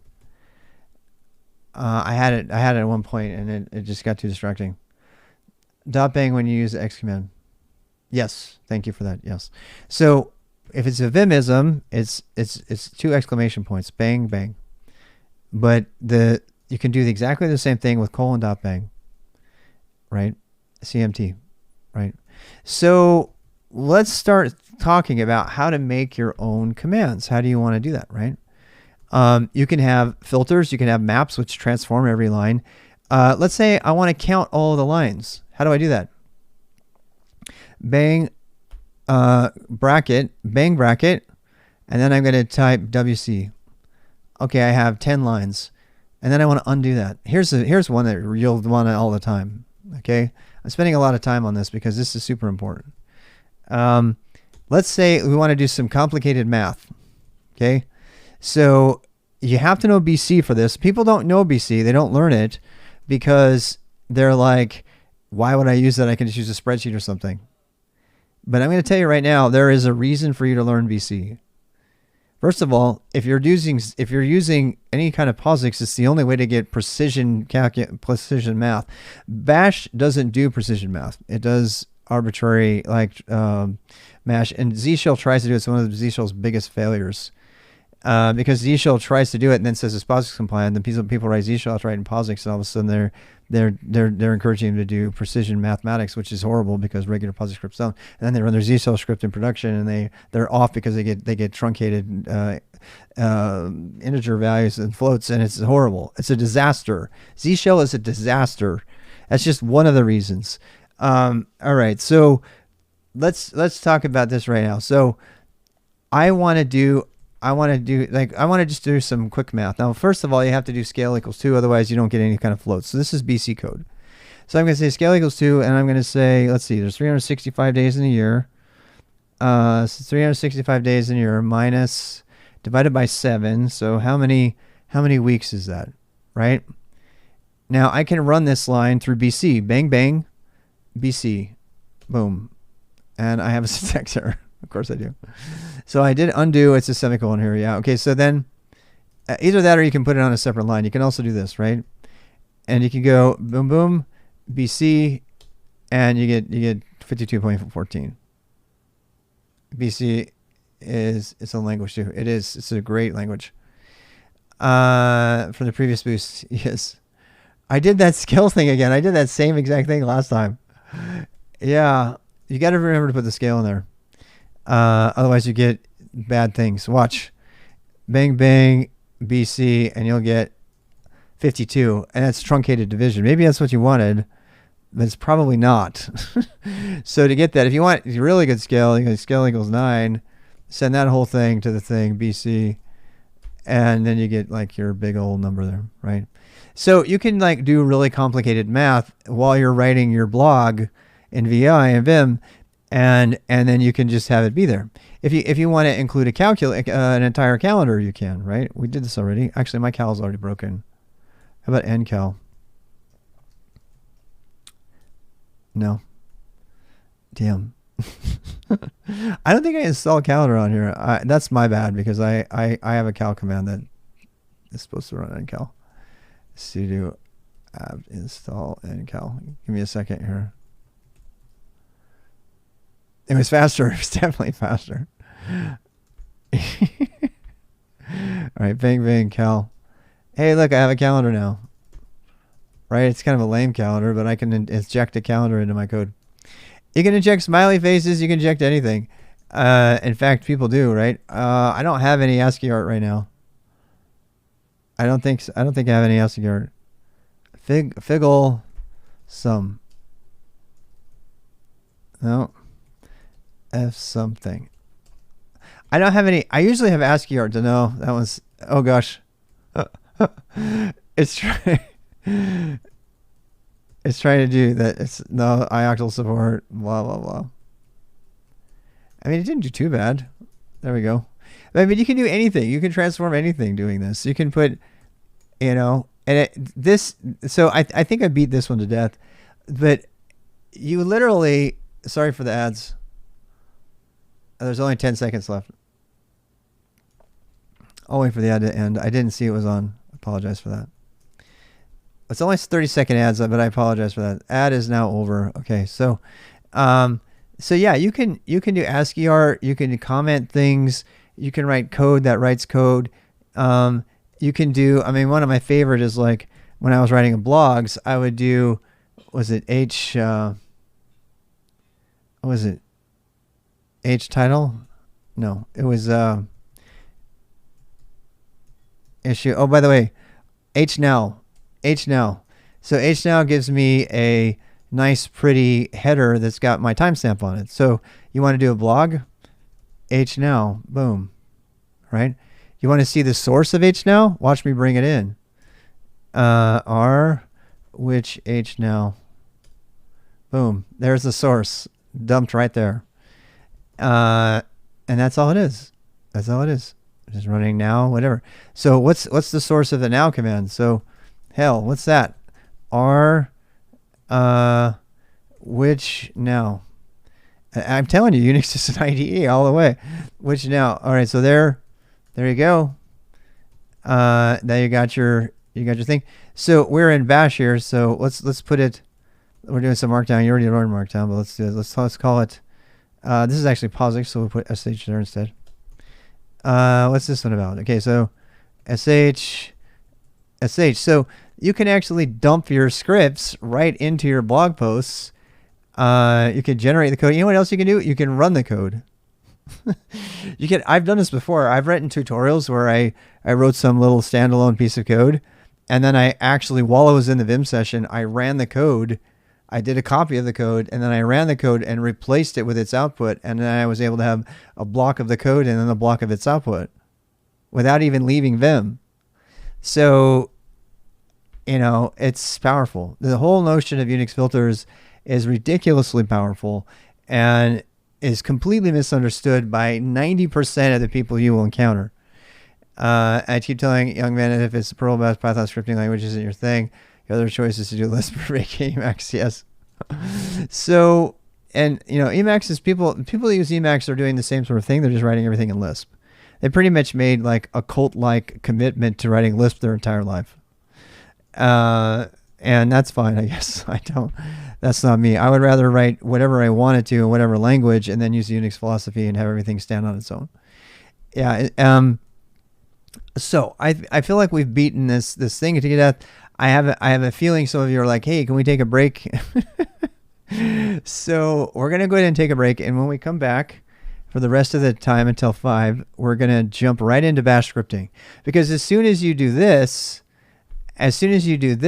you're like, I want to be able to script all the powerful things I can do with scripting, right? And there are some things you can do with Python that you can't do with Bash or Perl or otherwise. This is another reason Perl is so fantastic. Perl is a really, really, really great command line language. So rather than writing like that translator like I wrote in Bash, you could do that whole thing in one line of Perl, like maybe 20 characters. So that's one of the reasons people hate Perl, is because it's so compact, but it's deliberately compact because you can get more done in a small amount of space. And that's what people don't understand. When you take Perl and you combine it, compared to all this stuff out there, do you like aliases? I do not like aliases, and we're going to come back. We're going to talk about aliases. I like aliases, but aliases have a really big problem. Okay, unexpand -t. Ooh, that's cool. So let's finish this tutorial. We're just going to scream through it, and then we're going to get on with this bash scripting so that you can do some really powerful things in VI. And after we have all of this editing out of the way, then we can start really customizing your system. And then obviously after that, we can start writing code in Go or whatever. Okay. And I think you'll find that once you know these things, that you might reconsider using VS Code for some of this stuff. More on writing files. To save the changes made for the text type, blah, blah, blah. We already know about W is writing. We don't need to go over that because why? We covered it in ed. W is an ed command. Type dir ls to get a listing of your directory and then write and choose a file. No, that's stupid. Stupid. Don't do that. I'm getting rid of this tutorial. I got to make a new one. I need to make a VI Magic tutorial. The problem with aliases is they don't qualify as filters because they're not real commands. They're not executables. Functions are greater than aliases, but even functions are not good enough because functions are not executables. I translated all my stuff from scripts into functions, and it did not work from Vim. Functions and aliases violate the filter requirements. So we already know about this, how to remove files and stuff like that. We don't need to go over that. Selecting text to write. You can actually do all the selections and output that file. Hey, Doug. And, but we're not going to do that. Retrieving and merging files. We already know about R. We covered that. You can do R. R will pull in a file. But as I showed you already, if you don't know where the file is, R. So I know I have a file called VIC, right? But I can't do RVIC. I can't find it. So the important thing to let you know here is that, and this is actually for hacking too, is that R actually expands. So if you use a backtick, it will expand the command into its output. So you can type which VIC, and now it will do the full path and it will find the file. So I almost never use R by itself. The only time R by itself works is if something is in that directory. How often do you know the full path name to the thing? Almost never, right? You could even do R with a find command if you wanted to, if you knew it was going to be the first thing, right? So just that, use R. I use R with find and which all the time. And if you, seriously, people, if you learn how to use which, find, and backticks, you don't need to learn a fuzzy finder. You don't need it. It's not going to be on the system anyway. You don't need it. Pretty sec via Vim. Yeah. So, that works. Yes, has to be backtick. Has to be backtick. So R backtick, which VIC, which I could put LS in here if I wanted. And then it goes, all that does, oh wait, sorry. I was not doing it right. This is what I'm typing. R, which VIC, and then it inputs, it dumps the file at that location. I don't like it. I don't like Fuzzy 5. I don't like it. What are you going to use it for? Show me one thing I've done that you can't do with stuff that's already on every system on the universe. There's nothing. You just hit tab and you find what you want. I don't need that. I can do which. It's in my path. You can be in need of a fuzzy finder, as I said. Great tool for search files by its content, and no grep aren't possible to do it. Yeah, sure it is. You can do it with grep. You absolutely can. I'm still tired of hearing that. Because of fuzziness, select something from a list. If you're selecting something from a list, I mean, I'd have to see you do it to convince me, but I'm not sold.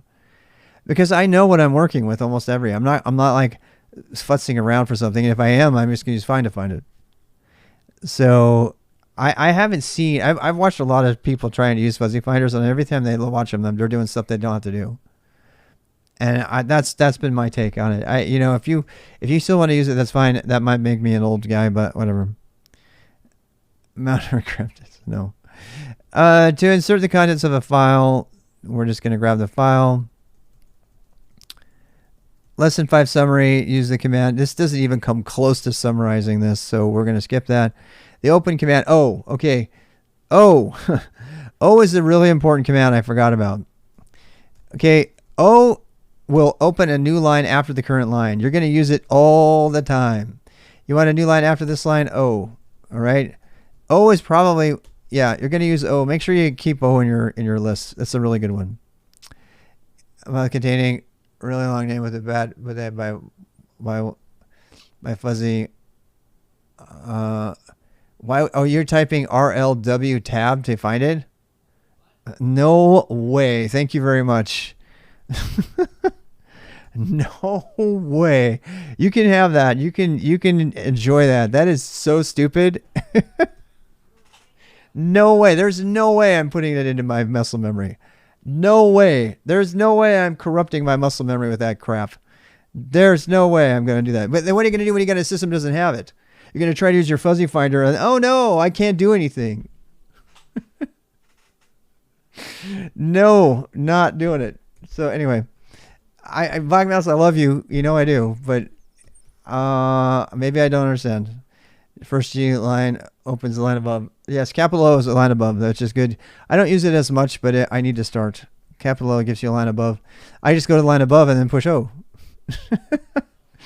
I'm always the guy that like finds the easy way out. So now type and exit. I'm not, the main reason I'm not using a fuzzy finder is I have to install it. End of story. And this yet another thing that I need to learn, that it would be in my muscle memory that would make me completely useless on an AIX system or a Sunbox or anything like that. That's why I won't use them. If you have full control over your system and you're on it all the time and you want to be more efficient at your coding or something, hell yeah. Use VS Code, use an IDE, use Emacs, use whatever you want. But I don't want that. I want to be productive on any system anywhere as much as possible. And even the Vimisms that are snuck into my finger muscle memory are kind of a liability when I get on a system that doesn't have Vim. Yes, I want Vim. Grep works with glob wildcards, which is what I use. Yes. So next, type some text and press escape to insert mode. We've done all this, so we're going to do that, man. The append command, we talked about this. So A appends after the current cursor. Capital A is the one they omit. They don't even talk about it. Oh, no, they talked about it up above. I don't use E ever. Some people might find a way for it. I don't care for it. Capital R is to replace more than one character. That's totally stupid. I'm never using that. Copy and paste text. Y is a big one that you're going to use all the time. Why not use enter? I don't think it works. No. Enter just gets you to the next line, but it doesn't insert. O opens up a new line after the current line and puts you into insert mode. You follow me? So let's try it again. So yeah, so that's a good question. Thank you for asking. So yeah. I'll find the word can't letter. Graph is kind of a little bit clunky.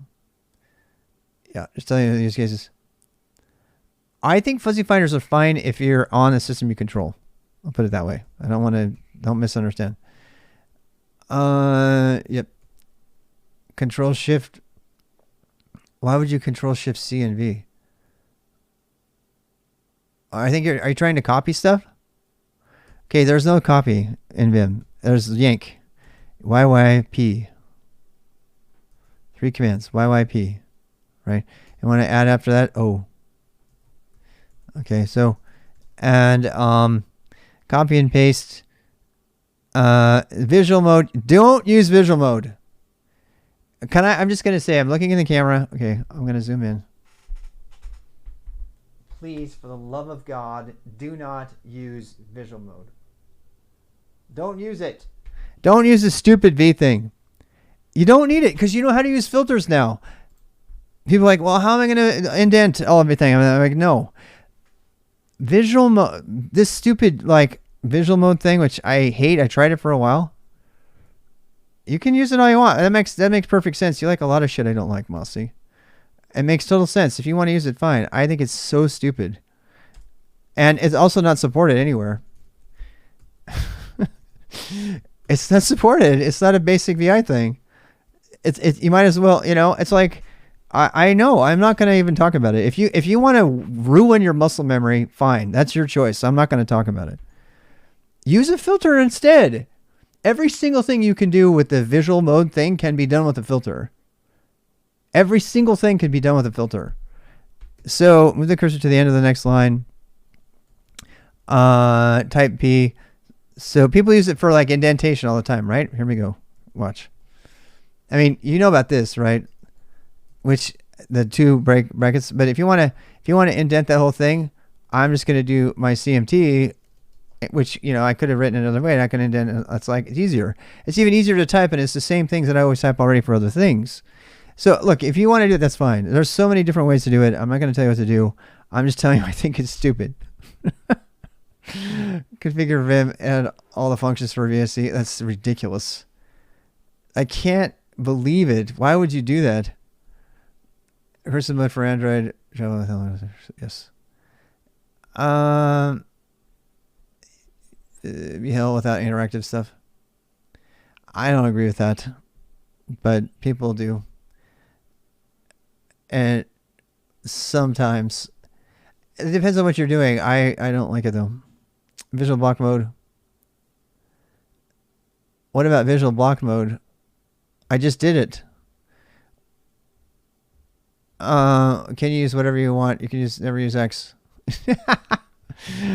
I used to use X a lot. Why would you use yank? I don't use it. Look, my yank is this. Boom. Now P.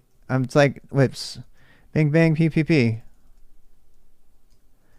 That's what I use. It's faster. I use my own command. I have full control of it. I don't understand. You know what? The people who made visual mode do not understand Unix filters. They don't. They don't understand Unix filters. Bottom line. Capital G to delete to the end of the file. All right, I'm done here. Oh, join. We have to have join. I use join every day, all the time. So join is really important because you're going to be doing a lot of like interactive things here, and you need to join these lines back together again. So that's J, capital J, capital J, capital J. Right, and then I'm going to send this line through comment. Oh, let's think if I want to like, you know what? The other thing. Ooh, you know what else we have to cover? We have to cover formatting.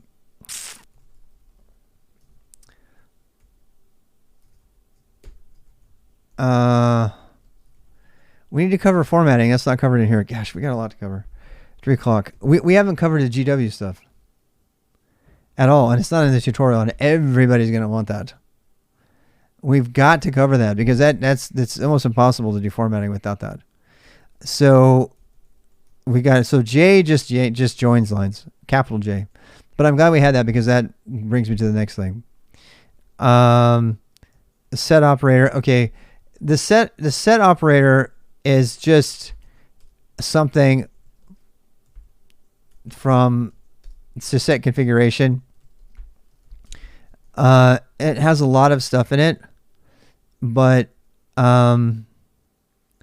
we would never set ignore case. That's stupid. Why? This tutorial is so bad, but there's nothing better.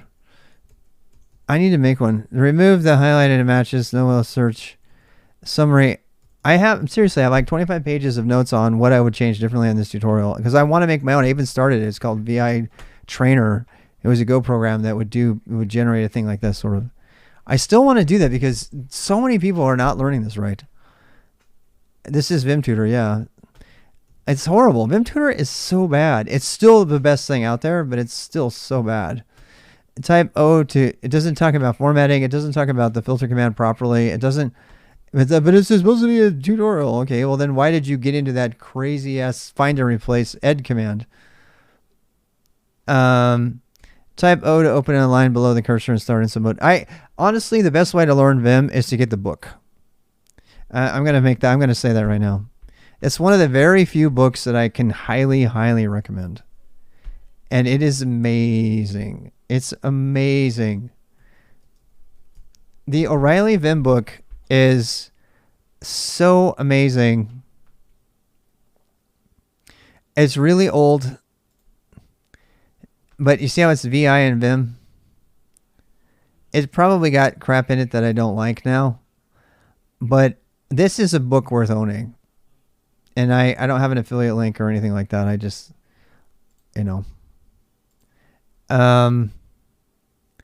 because this gets into Vim script too and stuff. I actually would wait for 9.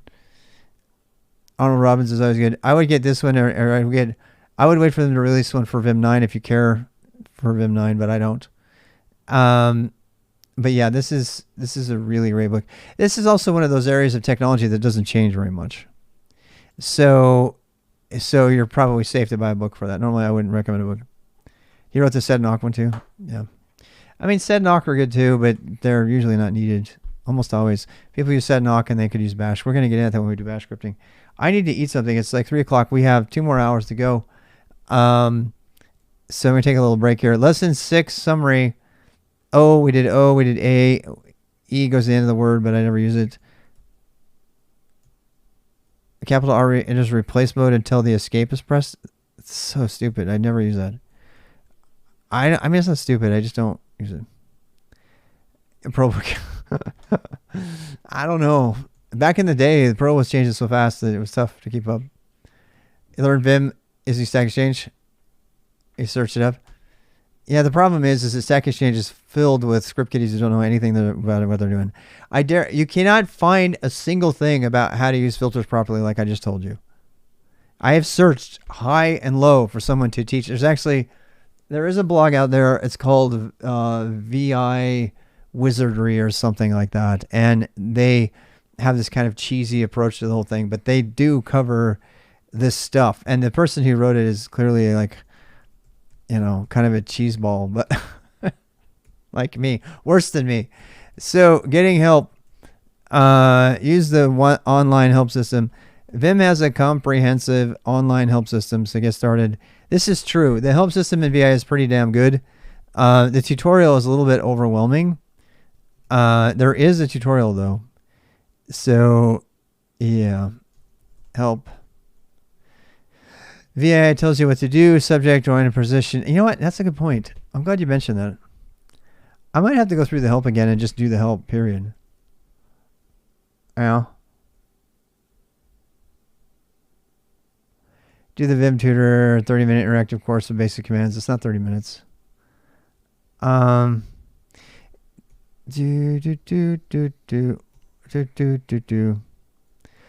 help. Yeah. Let's put that in our notes. I think we got something here. Let's do that. Colon help. All right. So yeah, I'm a fan of that. I'm gonna have to go through it again. There's so many things that you'll find in the help pages and man pages that nobody will ever put in a book. All that uppercase stuff I was showing you in Bash, it's nowhere in a book ever. Parameter expansion in general is basically completely omitted from many books on shell scripting. William Schatz's website? Probably. Schatz doesn't cover the filter stuff. I love his writing style. I love his stuff. It's pretty dated, but I do like his stuff. I do like it a lot. Went through colon H and found folding. Yes. I am gonna be with colon help. I think if you really want to learn Vim, that's the way to go. Be careful though. Remember what we talked about last week, right? Please install NVI. The reason I think you should install NVI is because it is the original VI. Why would you need to learn that? Why is it good? I'm ask the question again. It's kind of a leading question, but I don't care. Why is it good to have NVI, not NeoVim, not to be confused with NeoVim? Why is it important to have NVI installed as well as Vim while you're learning? And this is to help you not do what I did. Availability, not so much.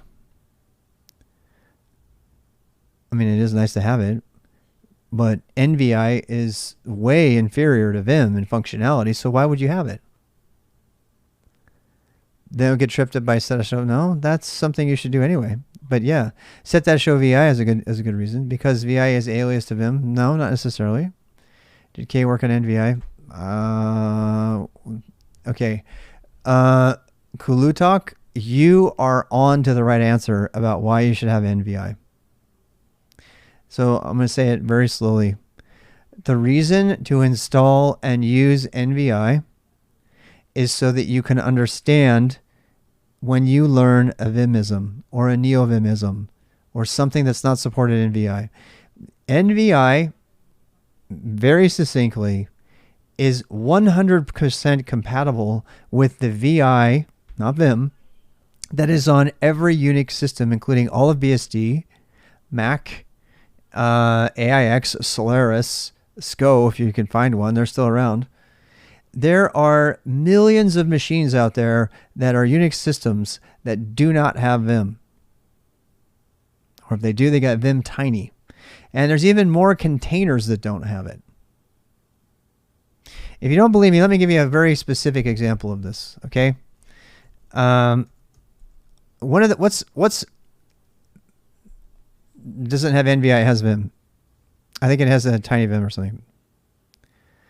And it has Mac Vim, yeah, whatever. So, right, but okay.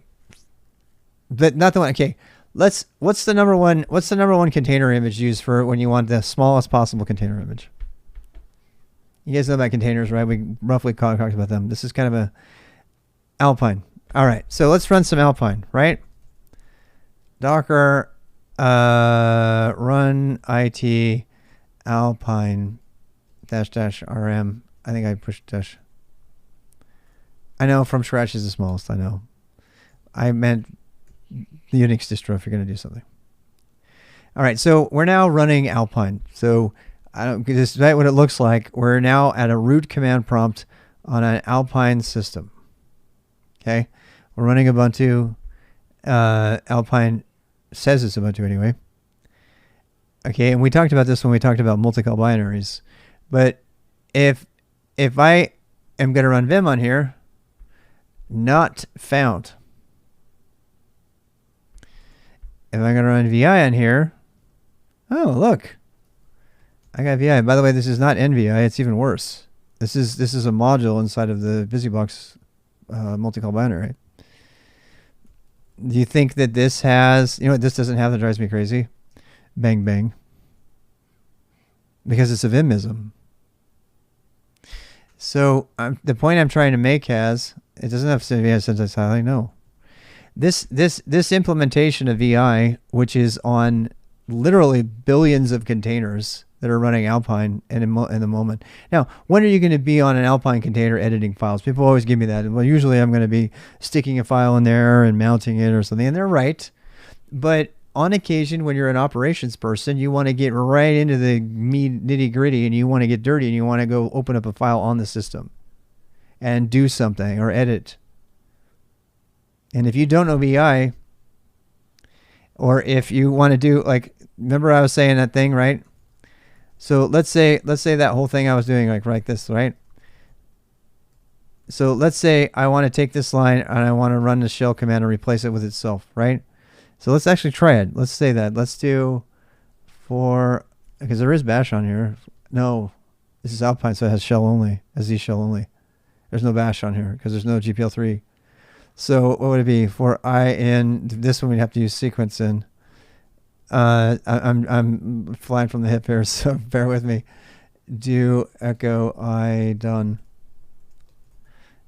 All right, so I'm going to send that. Oh, don't have bang bang, but what was Mossy telling us the equivalent for bang bang is? So because bang bang isn't here, why? Because bang bang is a Vimism. And that is the reason to have NVI around while you're learning VI. While you're learning VI and Vim, it's important that you have NVI around so that you can decide. And I'm not going to judge you if you put Vimisms into your muscle memory, but be very careful at this point what you burn into your muscle memory, particularly if you're just starting out. Because the stuff that you burn into your muscle memory and your fingers will live there forever. And I guarantee you there's 20 or 30 veterans in here who will tell you that exact thing. When you start burning stuff into your command line muscle memory, it stays forever. And it is so hard to break those habits. And the reason I get so bent out of shape when I see people jumping into NeoVim and using all these remappings and everything right away is I'm like, you have just destroyed your muscle memory. If you ever decide you want to be a hacker or you want to be an operations person or anything like that, you're going to have, it's going to be like pulling like, you know, you just got impaled on a NeoVim sword and you got to pull it out and bleed out and then heal up and then do it right. You can overwrite muscle memory. You absolutely can. It just takes so long. It takes so long to learn the skills in the first place. And then when you have to go back, you have to relearn them. And one of the reasons that I thank you for the follow, the drama, it was for the drama. He followed me for the drama. So NeoVim rant, I've already covered that. So we covered the NeoVim rant, you know, get in line. We'll cover it again. So there, and it's not even about NeoVim. What it's about is being very careful, just keep it positive. It's being very careful about what you commit to memory. I found NVI the other day while I was teaching, and I didn't realize it, but I had committed some Vimisms to my permanent memory. And so by having NVI around, I was able to uncover those, and I was like, oh my God. So one of them is bang bang. Bang bang. Bang is not implemented. And Mossy will tell you the alternative to this, right? We now know ed. So the alternative to bang bang is :bang. Right? We know that. Why?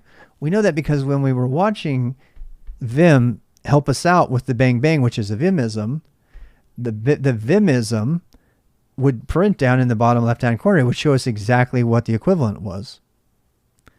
.bang. There's Mossy's .bang he's been talking about. Now, this, if everything's right, I should be able to send this. There is no bash here because it's Alpine, right? No bash. But let's try this. Let's do :bang. I don't know if this is going to work because this isn't even VI. This is BusyBox VI. So and we're going to run it, and we're going to put search the help page for what command you do to deal with filters. The help page for what's you don't know to do filters. Yeah, you can do that. So, but I mean, there's no help on here. So I'm trying to tell you. So the reason I'm just trying to justify my rants about helping you burn the right things into your muscle memory, because Alpine and BusyBox containers constitute 80% of all of the Unix systems that are out there. And if you ever happen to be on one and you want to be able to look around and edit stuff, knowing ed and knowing baseline VI is very powerful. Hey, so that's all. That's all I want to say about that. So if I do :bang, hopefully we're going to pray to God that there's shell over here. Well, we know that there is, so thank God for that. And there is no SEQ though. And there is no, oh gosh, what'd I do? Yeah, it's not the same. You can't send a command. That's interesting. You can't replace a command with its output in this version of VI. Well, you can with NVI, but you can't in here. That doesn't work. Yeah. Let's try this. I really want to, I haven't tried this before, so let's try it. So let's say we're going to take the current line and then we're going to pay, which is not my path. I think it's because it's not my path. SH. No, it just ran the SH command. It didn't do replace. I don't think you can do filters at all in this version of VI. this, I mean, this is the point. I mean, you're still going to have to, but you know what we could do? Can I run it from the shell and then pull it in? Well, I could use this. I'm trying to, I mean, you can, if you're using the filter, there's other ways to use filters besides this. So let's try that. I don't think GW works. All right, so we're going to copy this. Okay, and then we're going to go. No file name. Oh, whoops. Okay. Some. All right, so we have some here, right? So then we can like paste our thing. Oh my God. How am I not able to paste my tmux window? All right, for I SEQ 1, 10 to echo $I done. I'm sorry, $A thing done. There is no SEQ. No, this is another reason. There's no the SEQ is like really, really scary. Yeah. There. All right. VI doesn't understand. So watch. I can pipe that. I can pipe that to the end of some, and I can go edit some. So I mean, even if you don't have the filters inside of VI, if you've gotten into the habit of redirecting pipes and just doing it from within VI, you can still adapt it and make it work when you don't have the other stuff, which apparently we don't.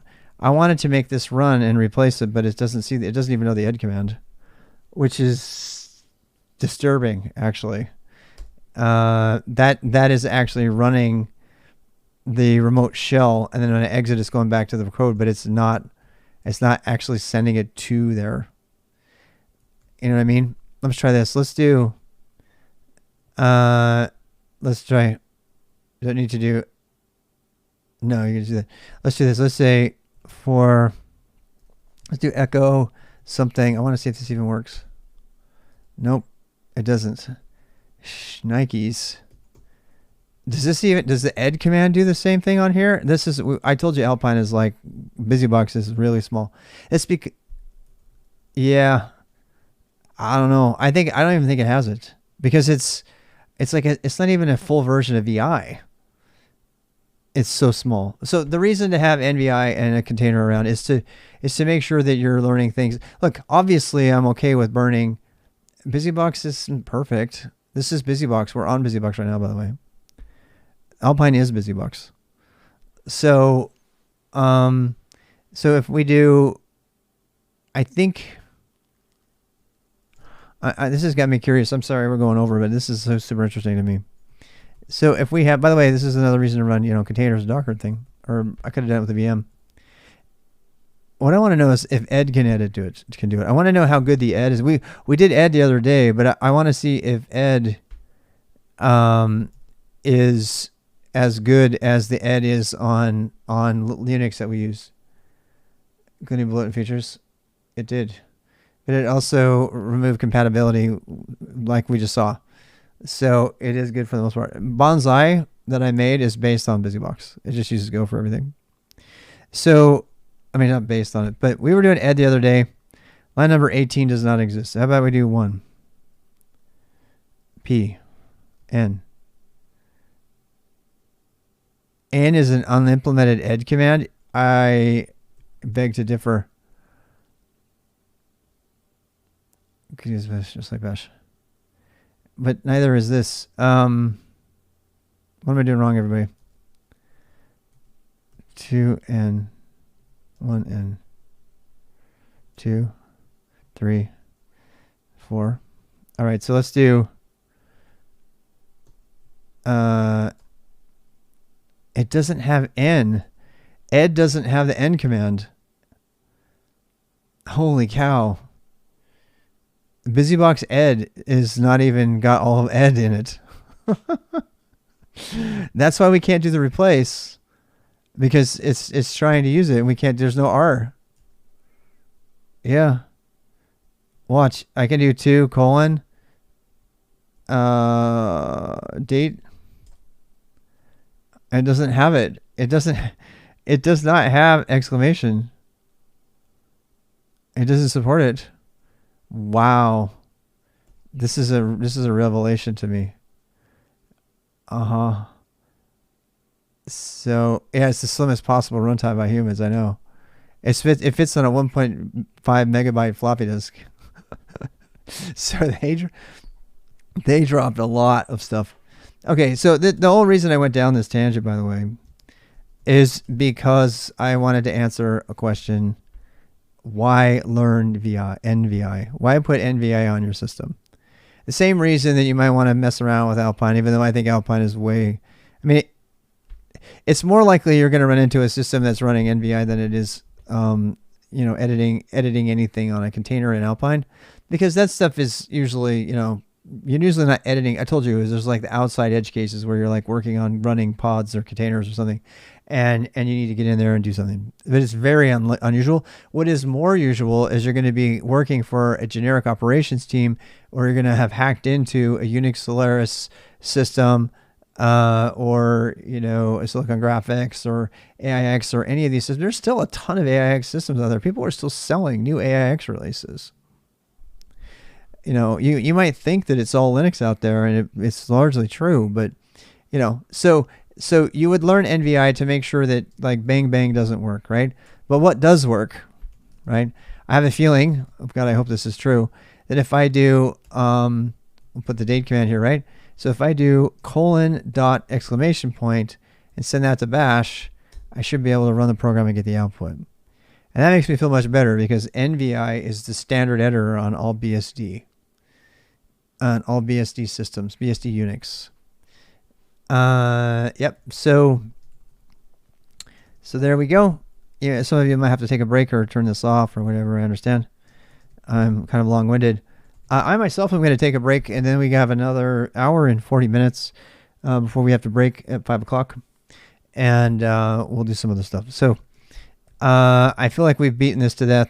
If you need anything else with VI, do get the book or do :H, and we'll talk about configuring Vim after we talk about Bash a little bit more.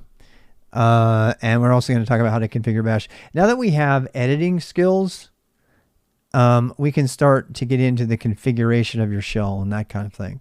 And editing files and things. We can't really jump into all that until we have the editor really, really good and mastered. All right. Does BSD even have a better GPU driver? I don't know. I would never use a graphics BSD system, period. But that's just me. All right. So we are going to take a break. I'll put the music on and put the fishies on. So I'll give you let's give ourselves like 10 minutes. Term down. 10 minutes. How about that? How about that? All right. If you have questions, let me know. Ask. I'll try to get to them.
Where do you find them? I don't know. I found that one just because I was looking for a timer. Once upon a time, a long time ago, actually. Yeah, I made a version of this actually. It'd be a good project to write and go. If you want to get a good or bash even. Figgle. All this stuff used to be in /user games, I think. And then it kind of got moved. Like the cow thing, right?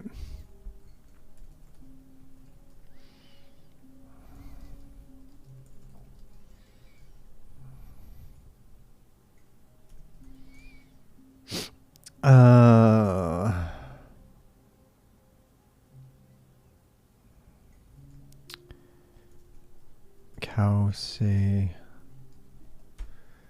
moo. Cow say date.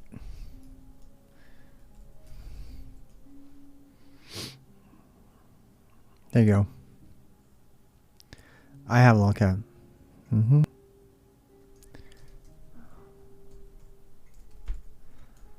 That's what it's running through.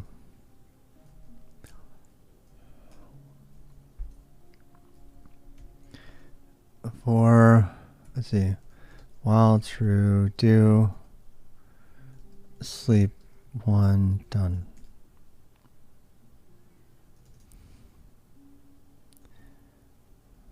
Clear. There you go. And we're going to do scripting. It's actually a good segue into scripting.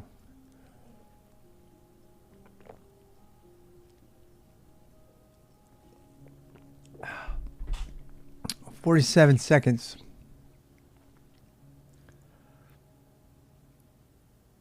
So yeah. We talked about the filters. We spent about an hour and a half on that. So yeah. You can make it a dragon too, I think. I mean,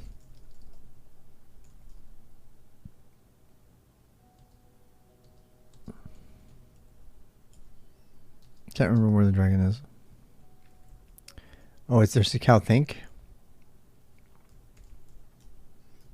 Oops. I don't know if there's a cow think. There's a cow think instead of a cow say. Well, there you go. Another multicol binary. All right, let's turn the music off for a bit, and we'll go back to it. We only have about an hour and a half left, but we've just been cruising through here. And you know, I've said it before, but I'm gonna say it again.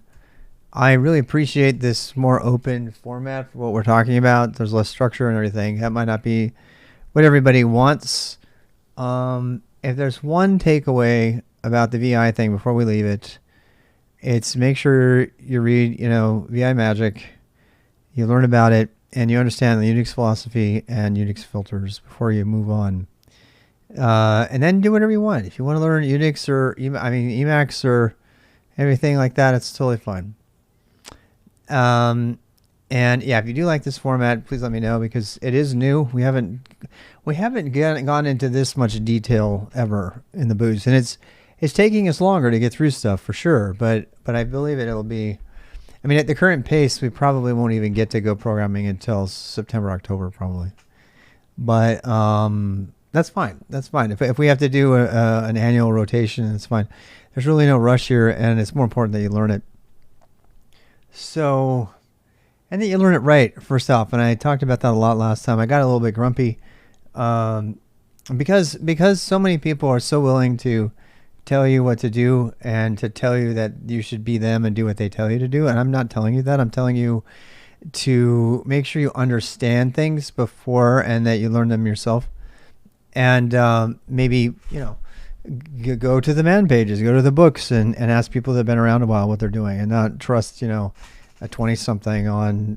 I love many brilliant 20-year-olds who have done crazy, amazing things, but a lot of them have not had a lot of industry experience. And I'm not telling you that the old people know better. That's not what I'm saying. What I'm saying is that there are people who have had problems, and those problems have been fixed. And whether or not you want to use that solution is up to you, but you ought to at least hear about it before you make a decision. And I believe that not all the information is present for too many people when they make their choices. So anyway, you like this format that makes the last year? Okay.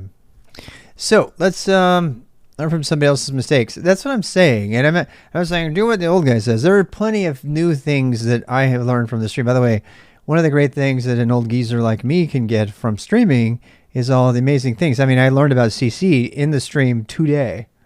I've never used CC before in my life. And now I know that you can use CC to change a current line. I learned that because somebody who had exposure to it used it and brought it to us on the community in the stream. And that is why I Twitch stream. That is why I do YouTube. That's why I do all of that stuff.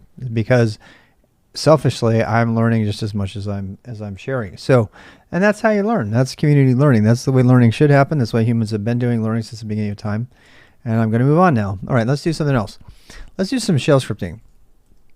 So, first of all, we have to talk about shell scripting, and I don't know if we're going to be able.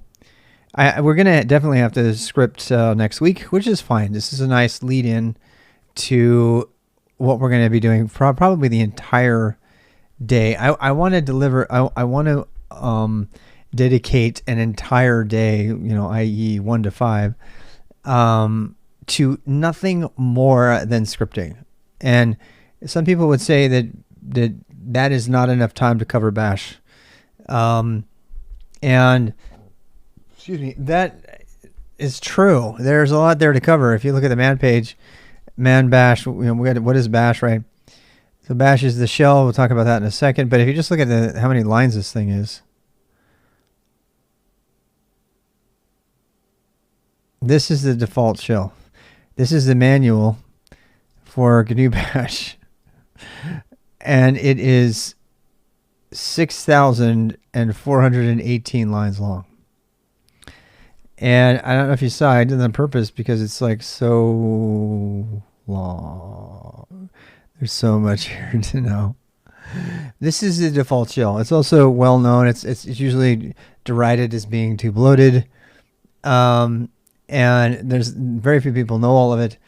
But there are some things that you may not know about that will prove very, very useful. And we're going to cover that. So let's actually start out the day, the rest of our day anyway. So with a conversation about Bash scripting for beginners. And we talked about extending Vim already with Unix filters. We didn't go into the detail. It's like, we'll say, we're going to do Bash scripting for beginners. And then next week we'll do writing Unix filters in Vim, which you have to know how to script first before you do it. From Windows 11 is now 64 gigabytes. Is it really? Wow. Search thinking, mnemonic principles. We talked about that. All right. So first of all, I'm going to ask a question here. I'm going to be a little interactive here. Have you guys enough no need for cursor keys even? Yeah. Yeah, I don't know. I don't think you need cursor keys myself, but they are a thing. So question for you. What's scripting? When you hear people talk about scripting and coding, what do you think of? What do you think about when someone says scripting? Throw any idea out that you wish, as long as it's suitable for work. What is it? What is your interpretation of that word? That word gets a lot of broad definitions. Let's like dive right into it. A small program, a quick command, automation. Oh yeah, automation. That comes to mind when you talk about scripting, right?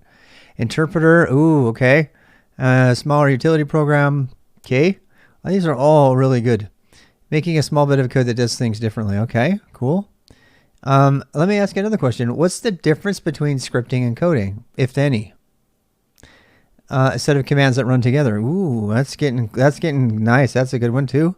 Copying over lines from the Bible. You're not wrong. Okay, so oh wait, that's scribing. Yeah, you missed something there. Yeah, I mean, there's definitely scribes in. So if someone says that if someone tells you they're a programmer and they tell you a scripter and they tell you a coder. Well, how would you distinguish that? I mean, to be fair, why? I'm kind of giving this up. Complexity, right? Complexity, it's kind of a nebulous term, but I think if you're just starting out, you're going to have a hard time deciding, what am I doing here? Is scripting even code? And I'm going to take a stab at what I call it, and you can go out on the internet and search for it. Let's do that. So what is scripting? A scripting language. I don't know. A scripting language is a programming language that is interpreted. That's not 100% true, but it is a big part of it. I think I like the command about writing quick commands utilities, a set of commands that run together. I love that. It's translated to machine code when the code is run rather than beforehand. Scripting languages are often used for short scripts over full computer programs.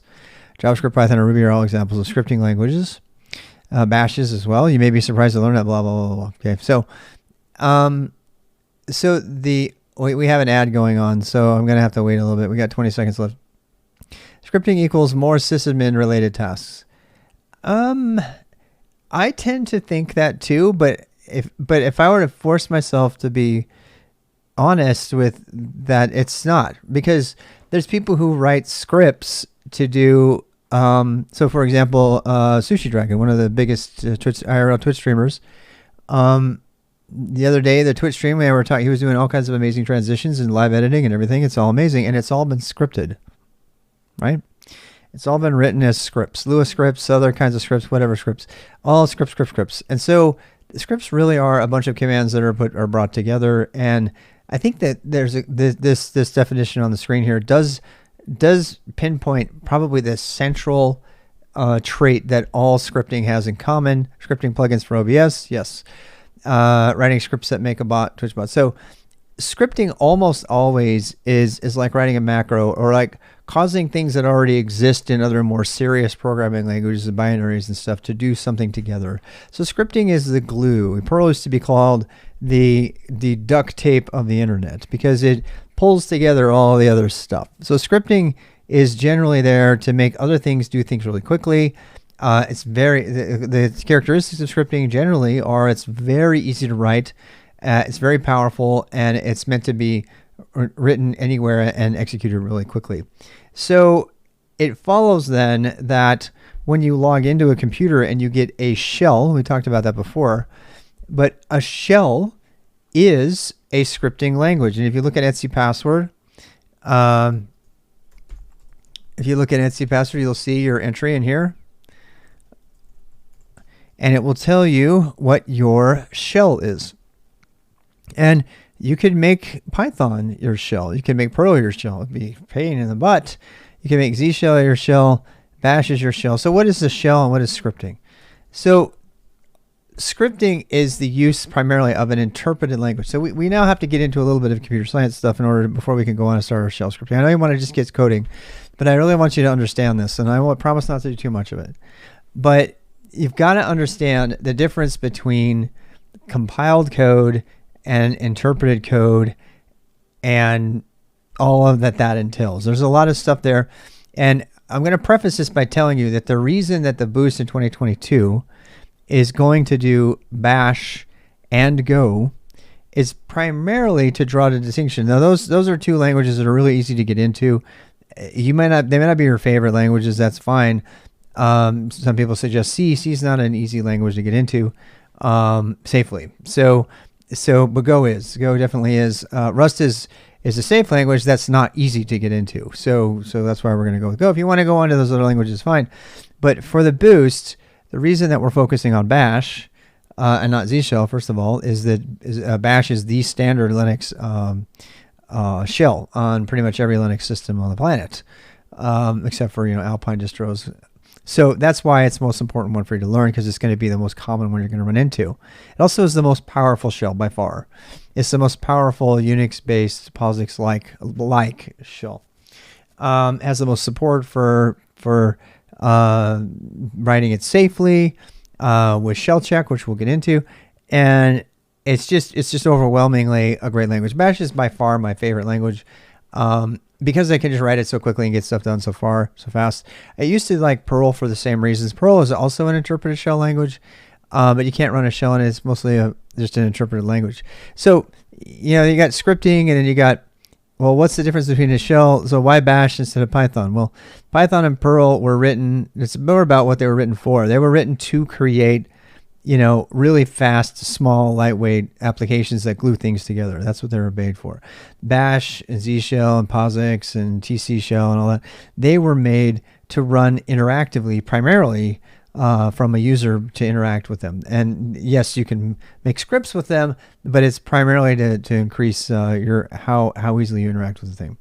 So back to the most common C++ teaches really flawed basic concepts. Such as polymorphism, which is the devil. So, and in singular inheritance and inheritance. Anyway, I don't want to talk about it. So, scripting. What is scripting? And what is an interpreted language? If all scripting is usually an interpreted language, what does an interpreted language mean? And to do that, I think the best way to do that is for us to write one together. So let's do that. Let's actually write our first script. And somebody who said that a script is just a collection of commands, this is the part that I really, really want to punch home right now. All right, let's start. Let's make, we've already done all of this when we did the filter, but I want to do it again. All right, so the simplest command is ls, right? If we wanted to print the date, we could put date like that, right? Now, what if we wanted to do something fancy with the date? And I'm going to cheat and look at one that I already have. So I told you I'm cheating. Shh, pretend like I'm not doing this right now.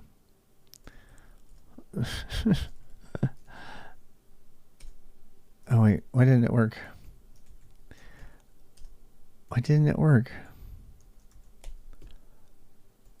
Oh, there we go. Okay, so now we should be able to paste this. I must have screwed up my cut and paste buffer somehow. I don't know what's going on with that. I really don't. What was I doing? Am I still, you know what, it must have been because I did the thing. All right, I'll use my mouse. Yes, I use my mouse there. You can judge me. Yeah. I don't know what happened. Something happened with my terminal. All right, so here we go. So you see that? That's like a lot, right? It's like you would never remember that, right? So maybe you would like work that out after like 20 minutes or something. You're like, man, I want to remember that. And you might think that you want to do that by writing an alias. And you could do that as an alias, but the difference is that you want to do, yeah, this, I don't know, something's going on. I'm not going to do it. 12M UTC. That was kind of weird. Oh, we have a problem. Why is it doing that, by the way?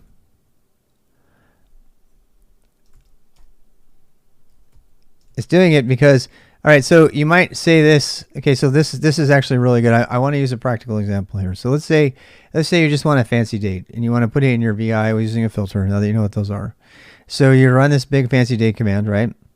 And like, and you might think, well, gosh, I want to be able to type that anytime I'm around. And you might know about bash aliases, which we haven't learned yet, but let's say you do. So you do alias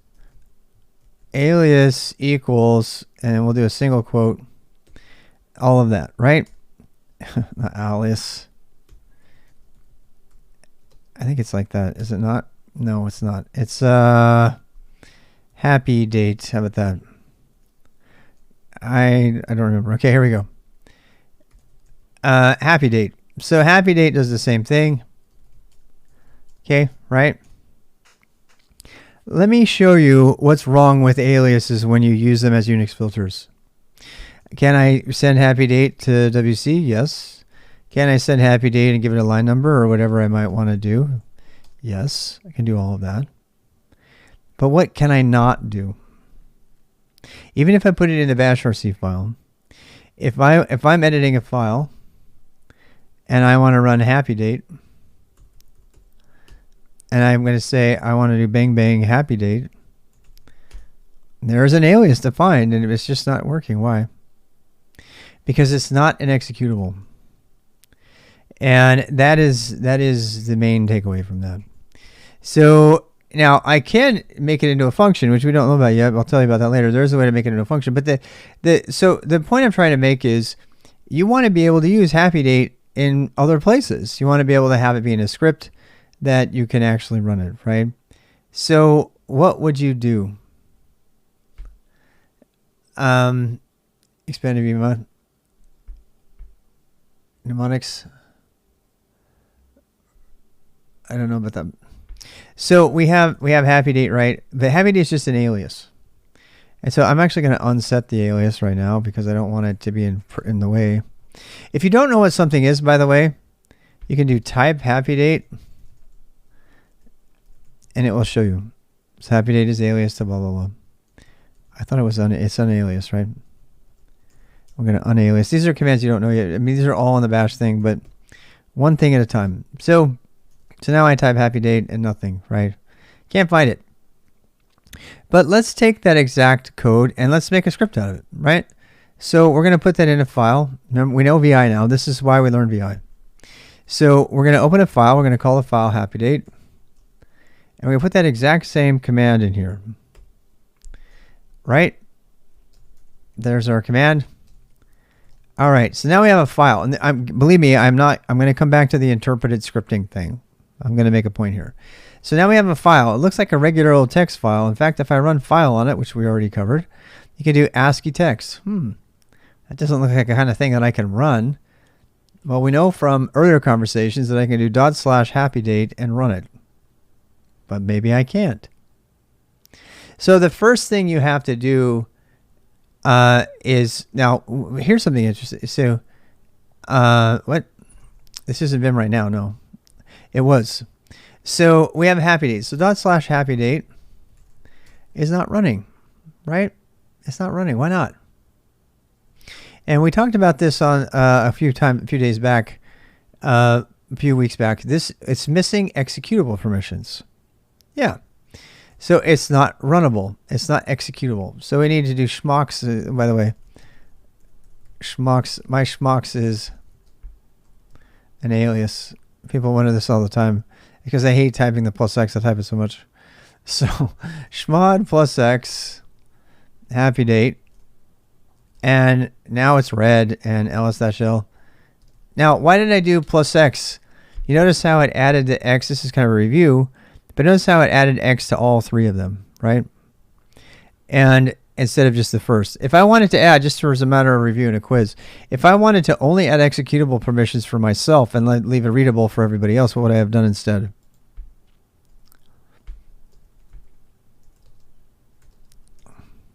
We covered that. Yeah, you can use octal, but we haven't covered octal. We're not going to cover octal till later. Yes. Okay, so Pink's got what I was looking for. So U + X happy date. And that's kind of safer because I'm the only one who can run it, even though anybody who has group or any read permission on this file at all could read the content of it. They couldn't run it though. All right, but generally speaking, it's fine to just make, because it's yours, and so you just do +x on the whole thing, and then anybody can run it, including somebody else, right? And that, if you put it in your GitHub or whatever, which reminds me, I don't know when we're going to cover GitHub, but we need to cover that. So now we've got happy date, and it's there to go, good to go. And so I can run it. Let's try it now. /happydate. Yes, it runs, right? So this is where things get interesting, though. Why does it run? Now, I'm going to deliberately do it in a different language, and I'm going to break something on purpose, okay? And we're going to make sad date. Sad date. Okay, and we're going to do... I'm trying to remember my command. Can we schmod from Vim? Yes, you can, but it's generally fine to just open a new shell. I'm trying to think of a thing here. Print. I'm doing this on purpose. You could do this in Node or anything. I forgot the Perl for local time. Give me a second here. No, let me see. Okay, so I'm trying to think. What's a I know the Go command for this, but I don't know the Python command. It's because I always do one. Who has the Python available for him to do Python for their current date? I don't even remember. How about the node? What is it, the node one? I'm trying to make a contrast and I didn't prepare in advance because I don't code in these things anymore. So what's the node? It would be Node.js. Do you have any Node.js? Python 3. So Python 3. Okay, how about that? So print time.local. No? Print time dot local. What is it? I don't know. I don't remember. Is it datetime? It's Perl's datetime. Oh, right. Import datetime. It's datetime, right? Datetime dot. Is it datetime or is it now? Today? Yes. Okay. Thank you. I remember now. I remember today is it's import date. It's import date, right? Import date. Y'all are laughing your ass off at me. I know. I'm so sorry. Daytime. Thank you, everybody. I need to practice my Python. I haven't written it, and I've written tons of it, and I just don't remember it. Oh my god. Now. Is it .now? Do I need to import star? I hate importing star. Datetime dot now. Oh, there we go. There we go. Okay, and then we have to get that into local time. I think it's datetime.locally, I think, right? I want to say datetime now dot local. No.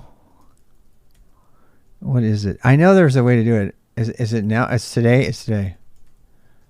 Date dot today. Huh. Well, I mean, it's the same thing. It's just we have to get the GNU stamp version of it.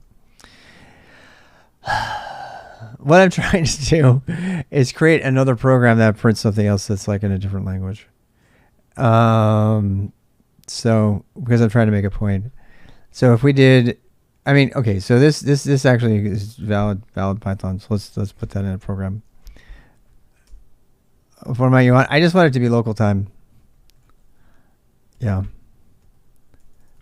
I just want it to be local time, and I can't remember how to print local time in Python. Sorry for the ASCII time. There we go. Local time. This will give you, and then you have to do the whole thing. Print time.local time. This will give you is time.struct. Oh, the print is going to do it because it's going to do the string conversion. Thank you, Mossy.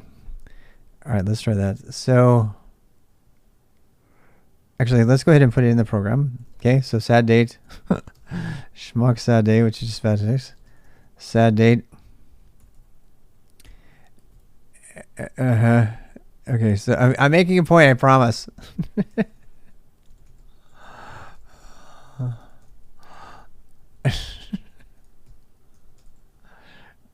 503 sad date.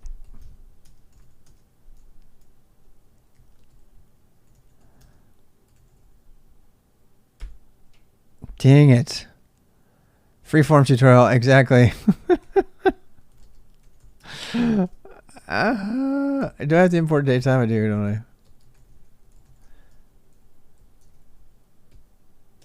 Yay!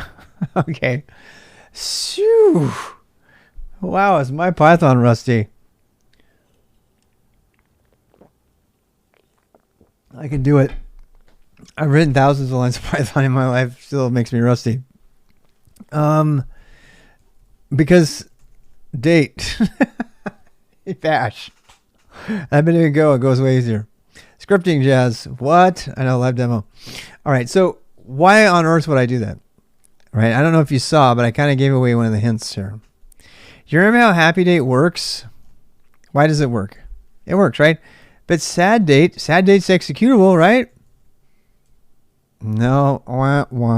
What happened? That's the whole point of that. What happened? And I want somebody to answer here who may or may not have experience with this.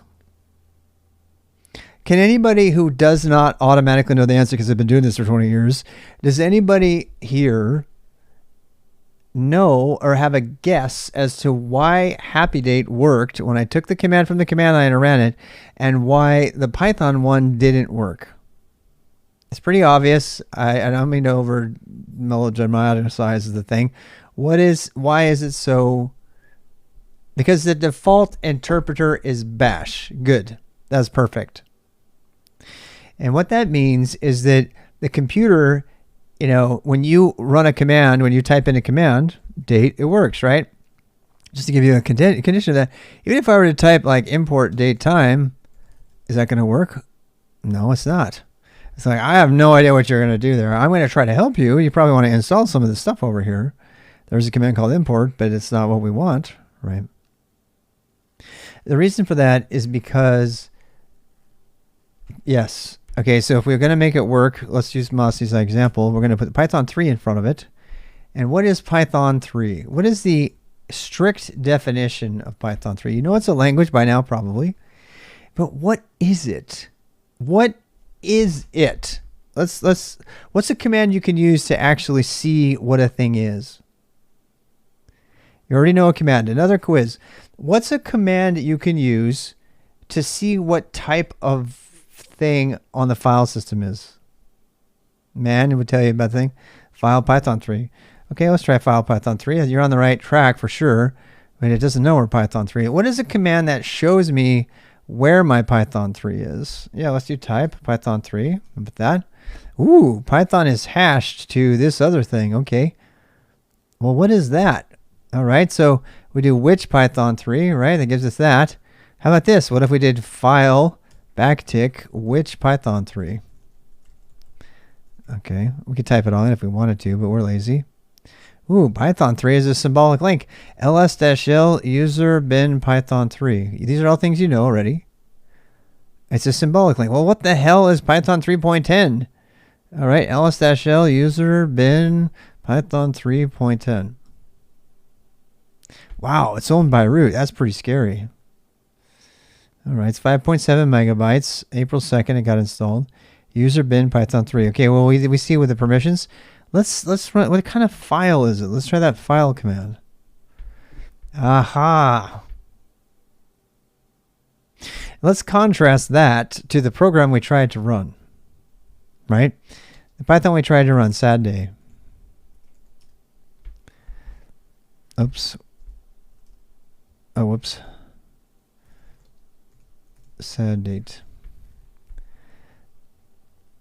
All right. Now, let's try this. File happy date. Both of them are ASCII text. Now, the file command is a pretty good guess that the system is telling us what the system is seeing. The system is seeing an ASCII text file.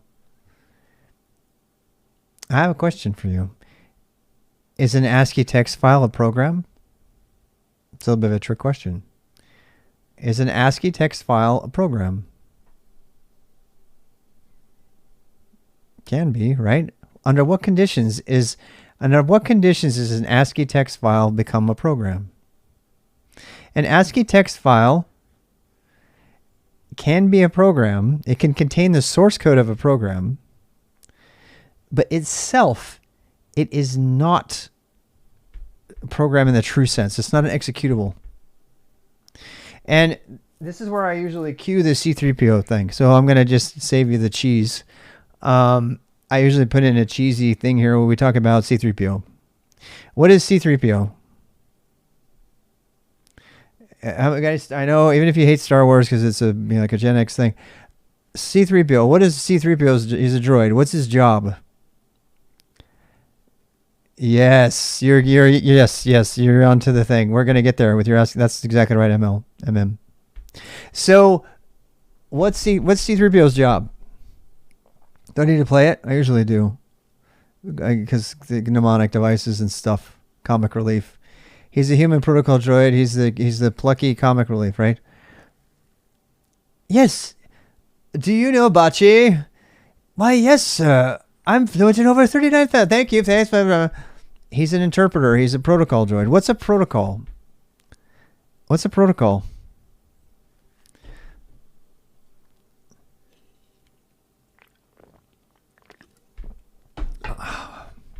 Set of rules, right?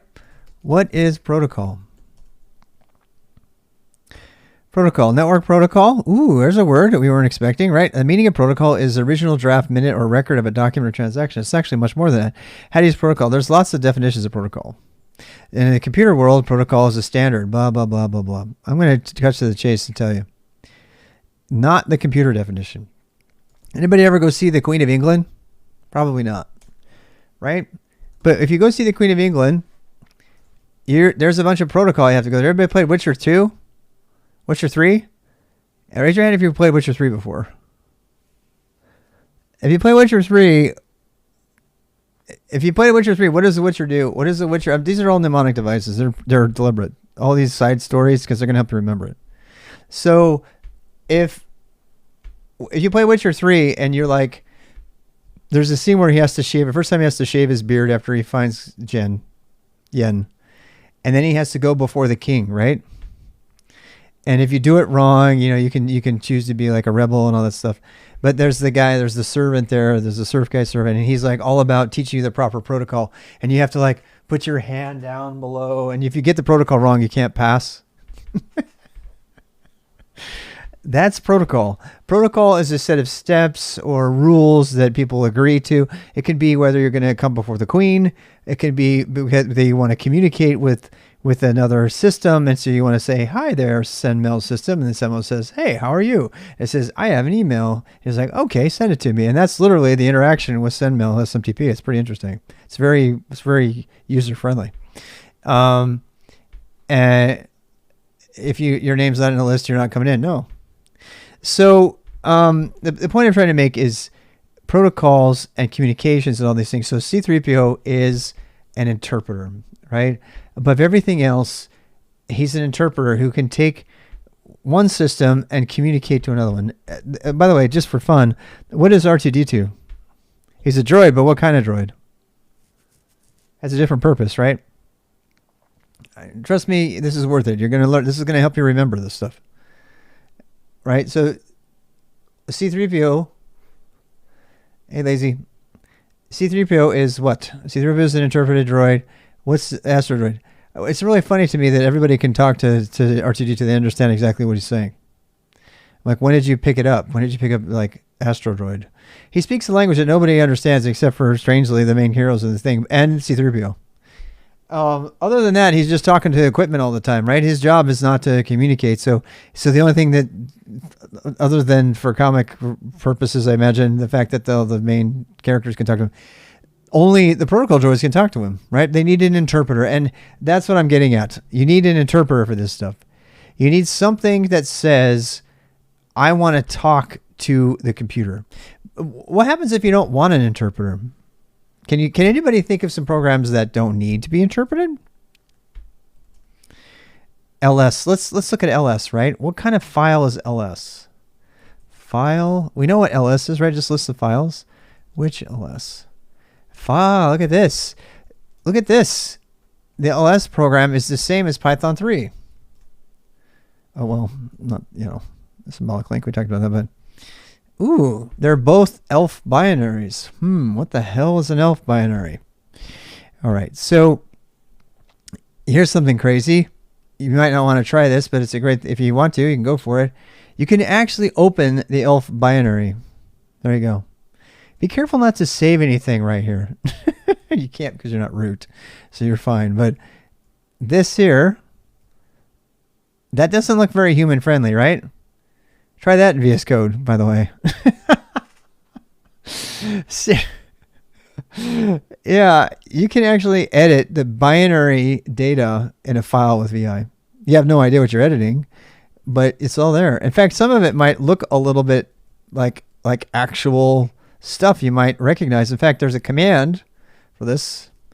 There's a command for this called strings, which will pull out all of the English strings that are in the binary that might be there. Ooh, these are all of the actual strings that are inside of that.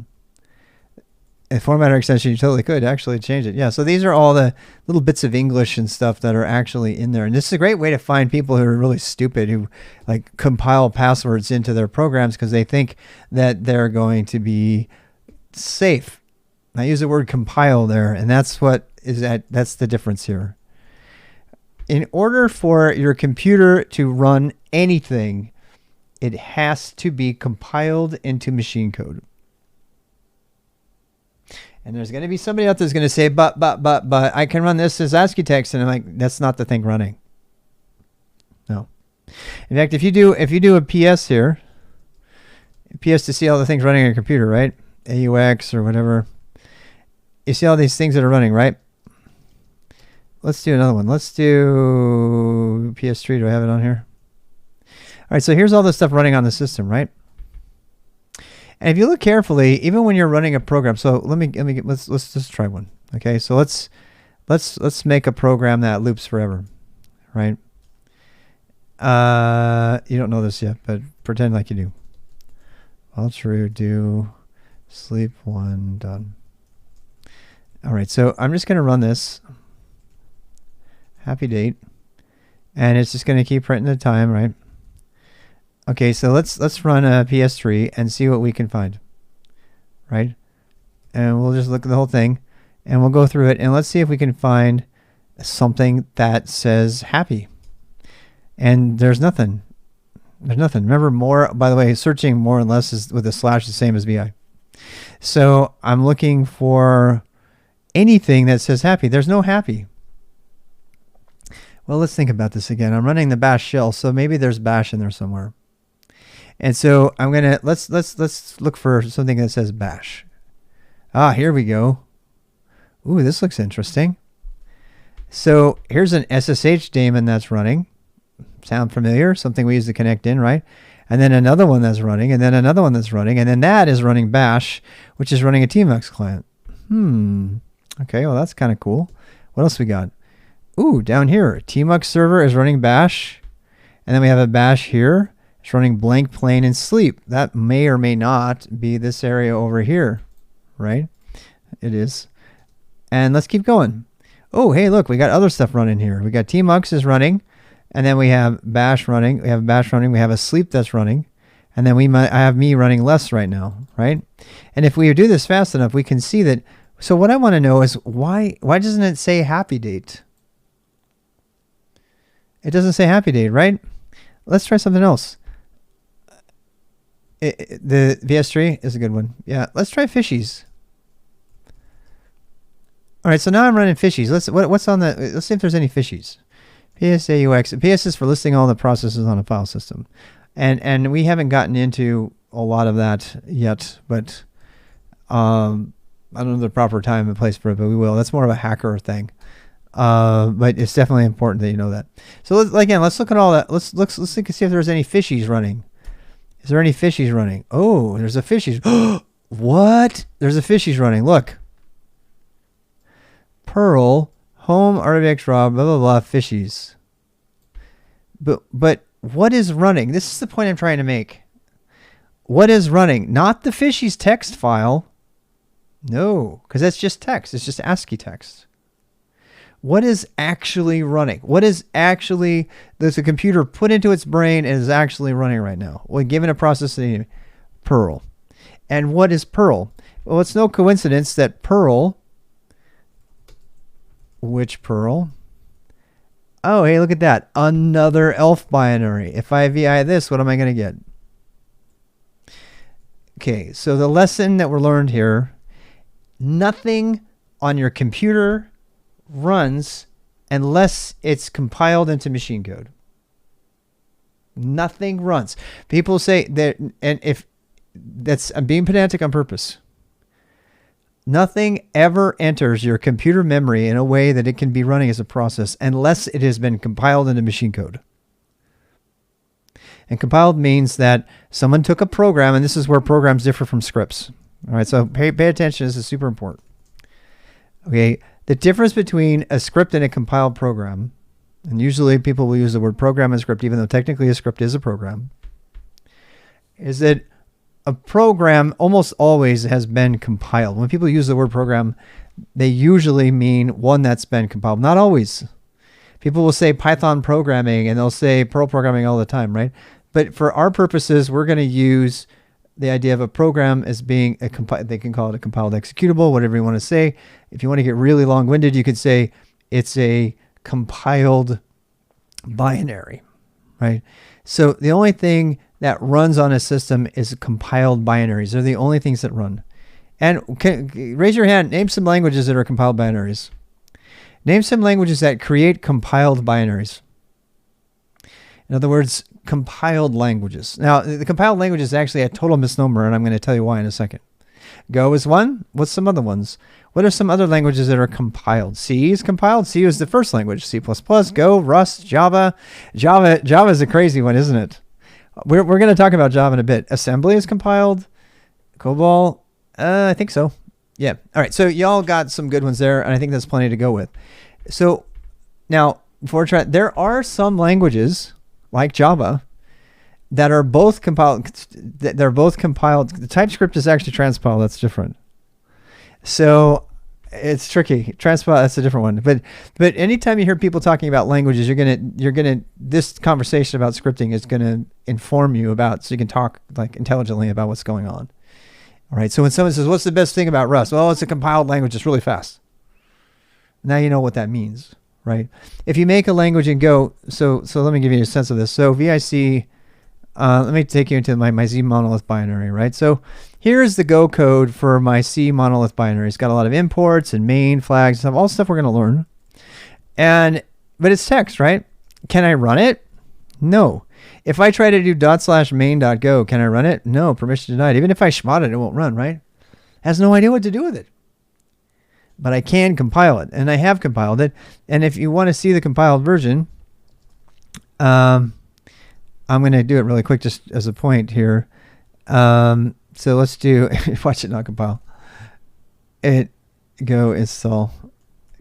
Yeah, I haven't done any Go setup over here yet.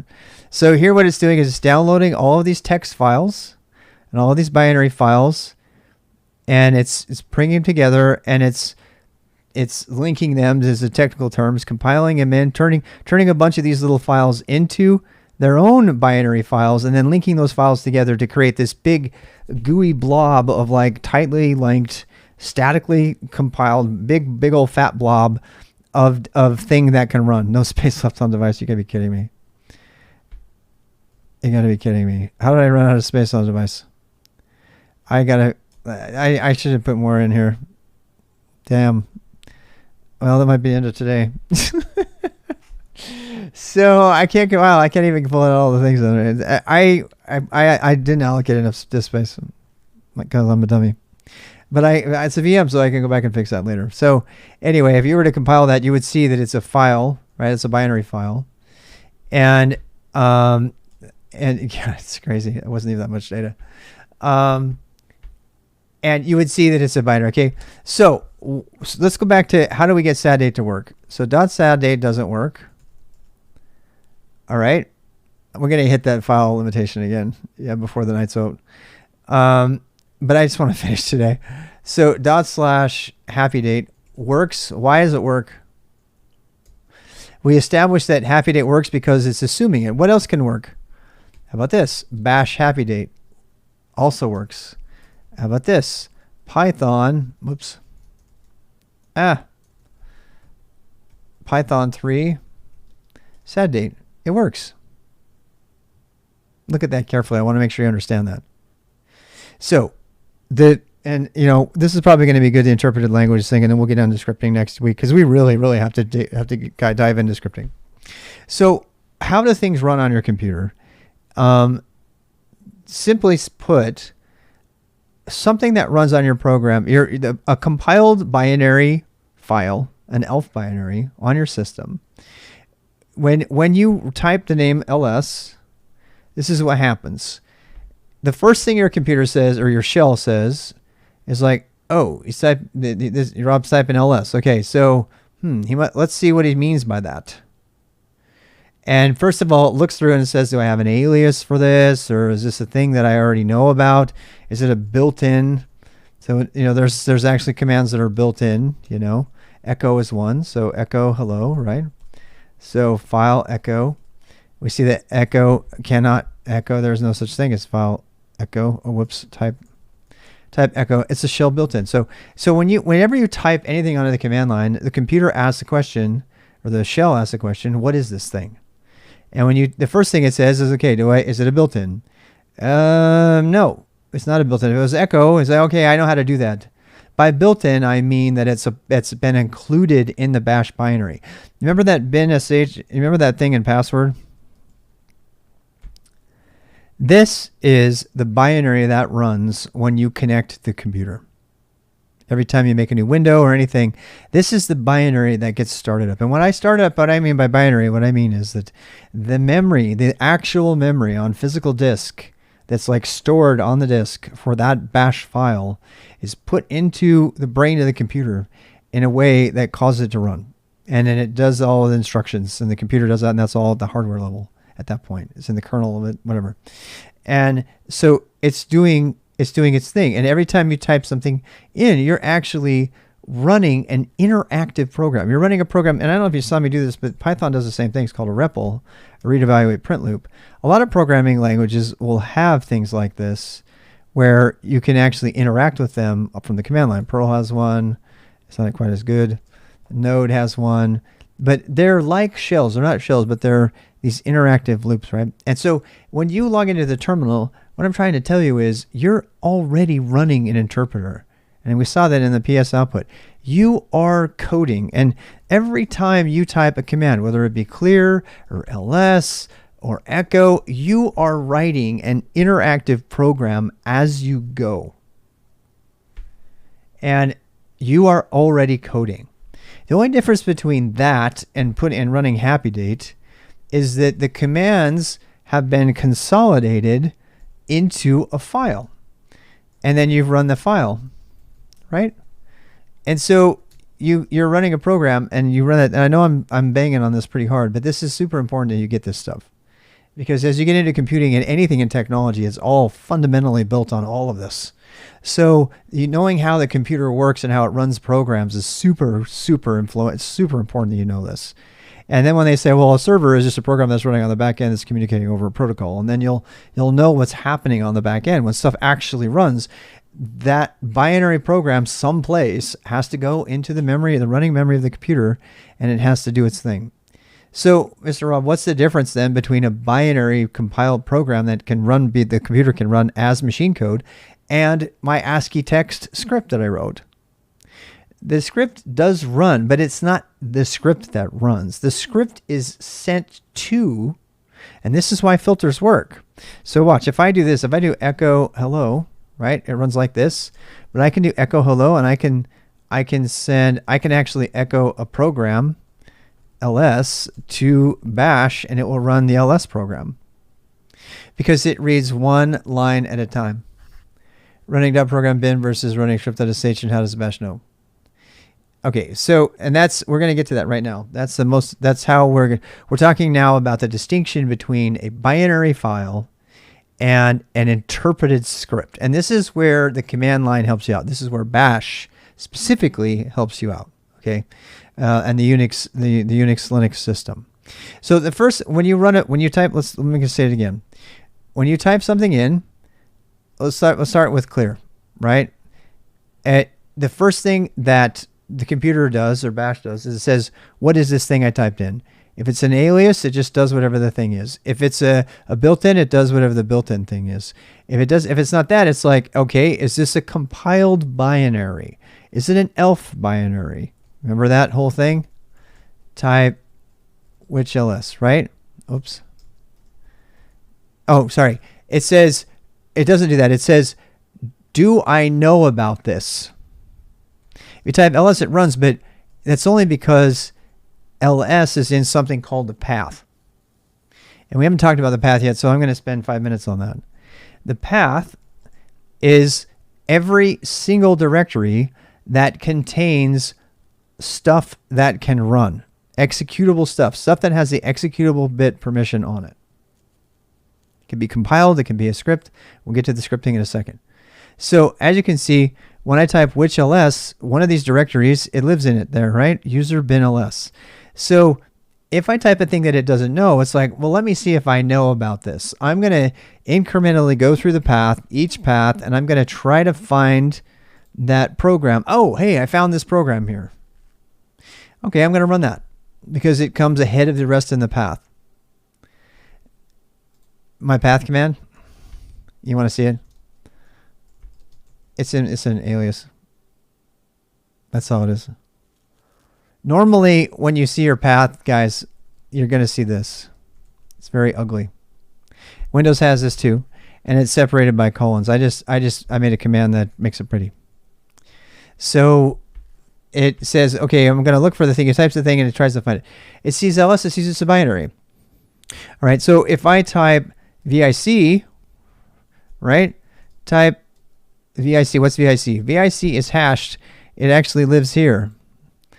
.scripts VIC. So then I can actually, so that if I type all of that out, it will actually run, right? Because it's in the path. Home RWX rob dot. Okay, so that's one of the things in my path. So it's actually the first thing. And so it finds it and it says, okay, I'm going to run you. So this is what's happening to answer your question, Bill. When you type the name of a thing, it asks the question, do I have this thing by name anywhere in my path?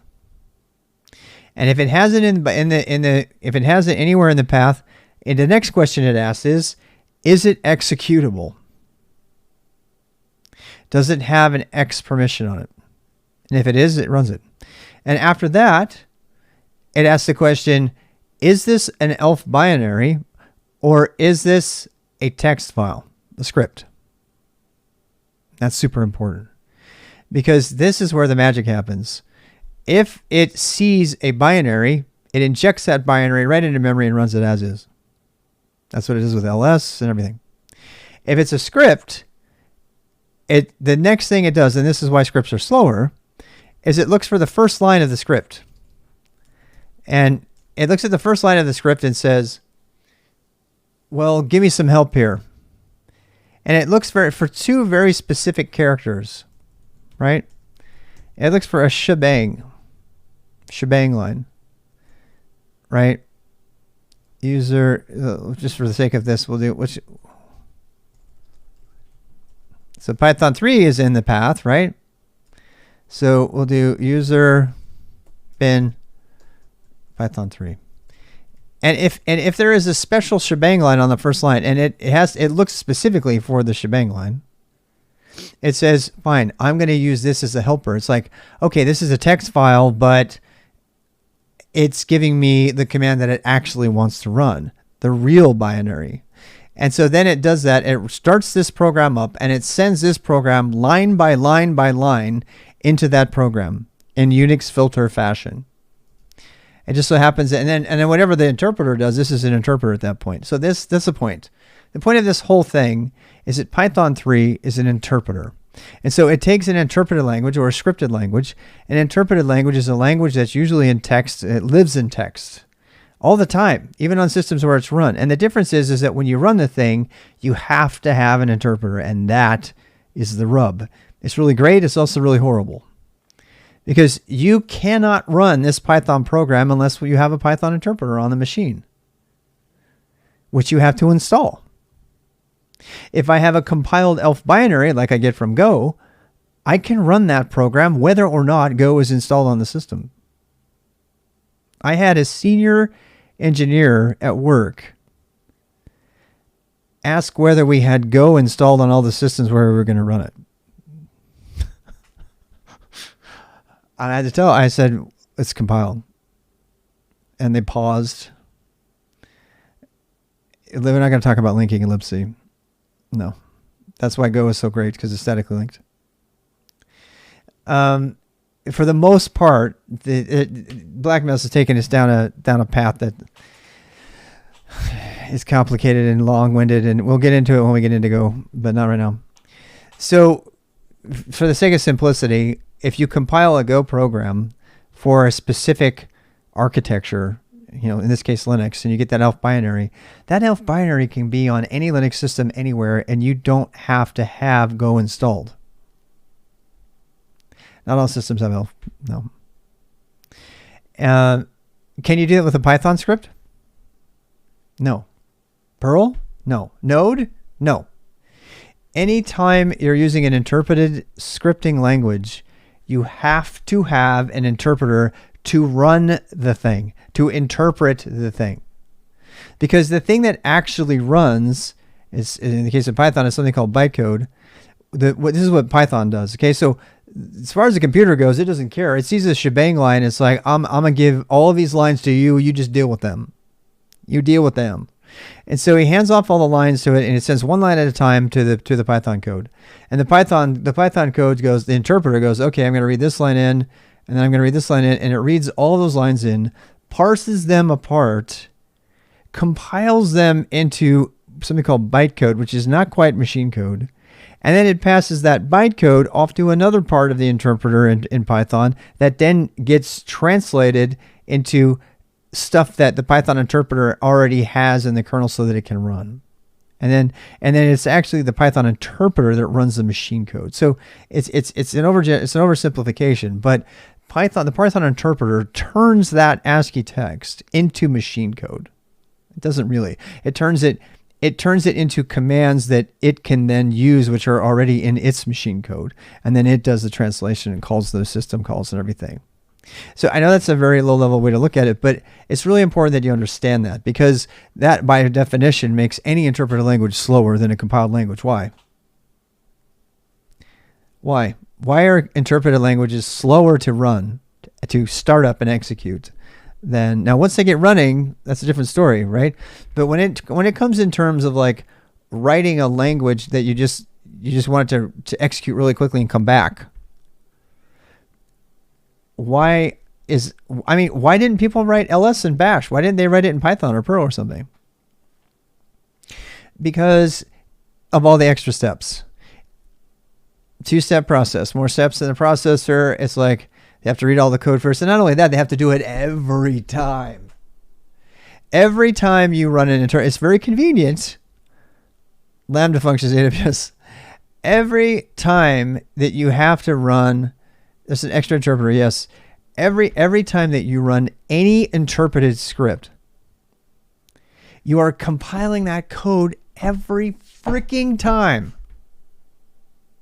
This is the part where some pedantic person says, because it saves off a cached version of the bytecode. Or if you're a Java, this is where Java gets really weird. Okay? Java gets really weird because Java actually forces you to compile the code in advance to create that bytecode that then it's a JVM interpreter, it's JIT, interprets into machine code. Python does the same thing. If you ever see a python.something PYC file, it's because that's the bytecode. So these interpreters obviously are not very good at what they do. They're really slow. And so they do all sorts of things to make things faster. So instead of parsing all of that long-winded commented code that you wrote every single time, they will compile it into a thing that's called bytecode that you can't read, that only the interpreter can read. That's really, really fast for it to understand. And that's exactly what Java does, and that's exactly what Python does. Python does it in a way that's transparent to you. Java does not. Java forces you to compile your .java file into a .class file, and then that .class file is run by the Java machine, and so it's a two-step process. In fact, Java is the worst of all of them, right? Because you don't get the convenience of not having to compile your code before it'll run. You still have to go through the compiler. And you also don't get the speed of a natively all the advantages of being able to run it anywhere of a thing. Java did that on purpose because there was so much See, the catch here is that when you compile code, it has to be specifically compiled for the engine that could do it. So I have to compile my Go code specifically for Windows, or specifically for Mac, or specifically for this. And that's where compiled languages have taken a shot in the eye. And that's why Java tried to reform the whole world. It's JVM. We run on 3 billion machines. Yeah, I know. JVMs are all over the place. But that's not because Java is good. That's because Java had a great marketing team. 500,000, as I understand, largest marketing budget of all time. Java is a horrible language. It's a horribly, abysmally bad language, but it's got a huge foothold in the world all over. And it's also really fast. And the reason we have to talk about Java is because Java tried to do both of these. It was, I don't know if you would call it cross-platform. It was not free. I wouldn't call it free in any significant sense. I will cite the Oracle versus IBM lawsuit. I'm sorry, the Oracle versus Google lawsuit over the JVM as a way to say that it's actually not free. Number to 25 billion, if I'm not wrong. Yeah. Java is running on a lot of stuff. I don't like it. It doesn't matter. It's really powerful. It's running everywhere. The reason that Java got so popular is because it put another layer in all of this stuff that we're talking about. So when you compile code in C or Go or Rust, that code goes down to the native level, and we're not even going to get into the LVM, which is the low-level virtual machine. It actually runs right in the engine that runs things in the machine. But there are layers of abstraction even below that a little bit. But for the most part, they're running on the iron. They're running on the hardware, or on the virtualization platform, or whatever. But Java is a layer up here. And so it has a Java, the engine for Java will run, and it will interpret the bytecode, which has already been compiled. It'll interpret it really, really, really quickly. So this is going to blow people away, but Java is an interpreted language. Java is both compiled and interpreted. And strictly speaking, Python is compiled as well. In fact, you can make the argument that every single language is compiled. There are lots of languages that are not, though. There are some languages that that it does read the text, and then it, like Bash. Bash is not compiled. Bash reads every command, translates it into a command that the machine will understand and goes. It doesn't have an intermediate optimization of bytecode compilation or everything. Python does. Perl also does not. Python works almost exactly the same as Java. Yeah. The difference is that the Python interpreter, yeah. I mean, it's very similar. In other words, it has bytecode. It has that optimized thing that's not text. It's not exactly the same. It has bytecode. If you're talking about we're talking about the JIT. I mean, I guess for everything we've talked about so far, that statement is true. Yeah, I'm letting myself get pulled into implementation stuff because the Python JVM is way different than the Java JVM. This is a Python virtual machine. Yeah. So Python and that's what kind of why I was going there. Yeah. So I'm sorry I got pulled into the details, but so far everything we've talked about, for all intents and purposes, Java and Python are the same.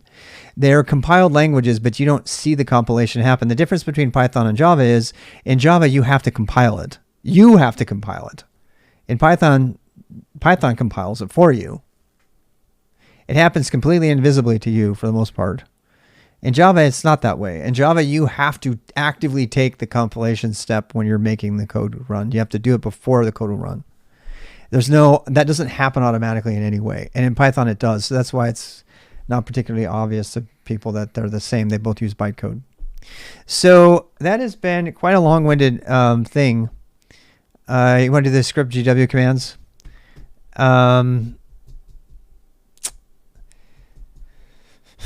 I don't know if we want to get into that right now. Let's stick with this thing for a bit. Let's get back to scripting. It's SKILSTAK. Yes, let's do. But this stuff is all, you have to understand that stuff. Okay, so now that I've said all of that, that's the R part of RWX, right? Let's go exploring and trying things out. What happens if I put bash here? Can you guess? Let's try it. What would happen to that? If I run that, what do you think is going to happen?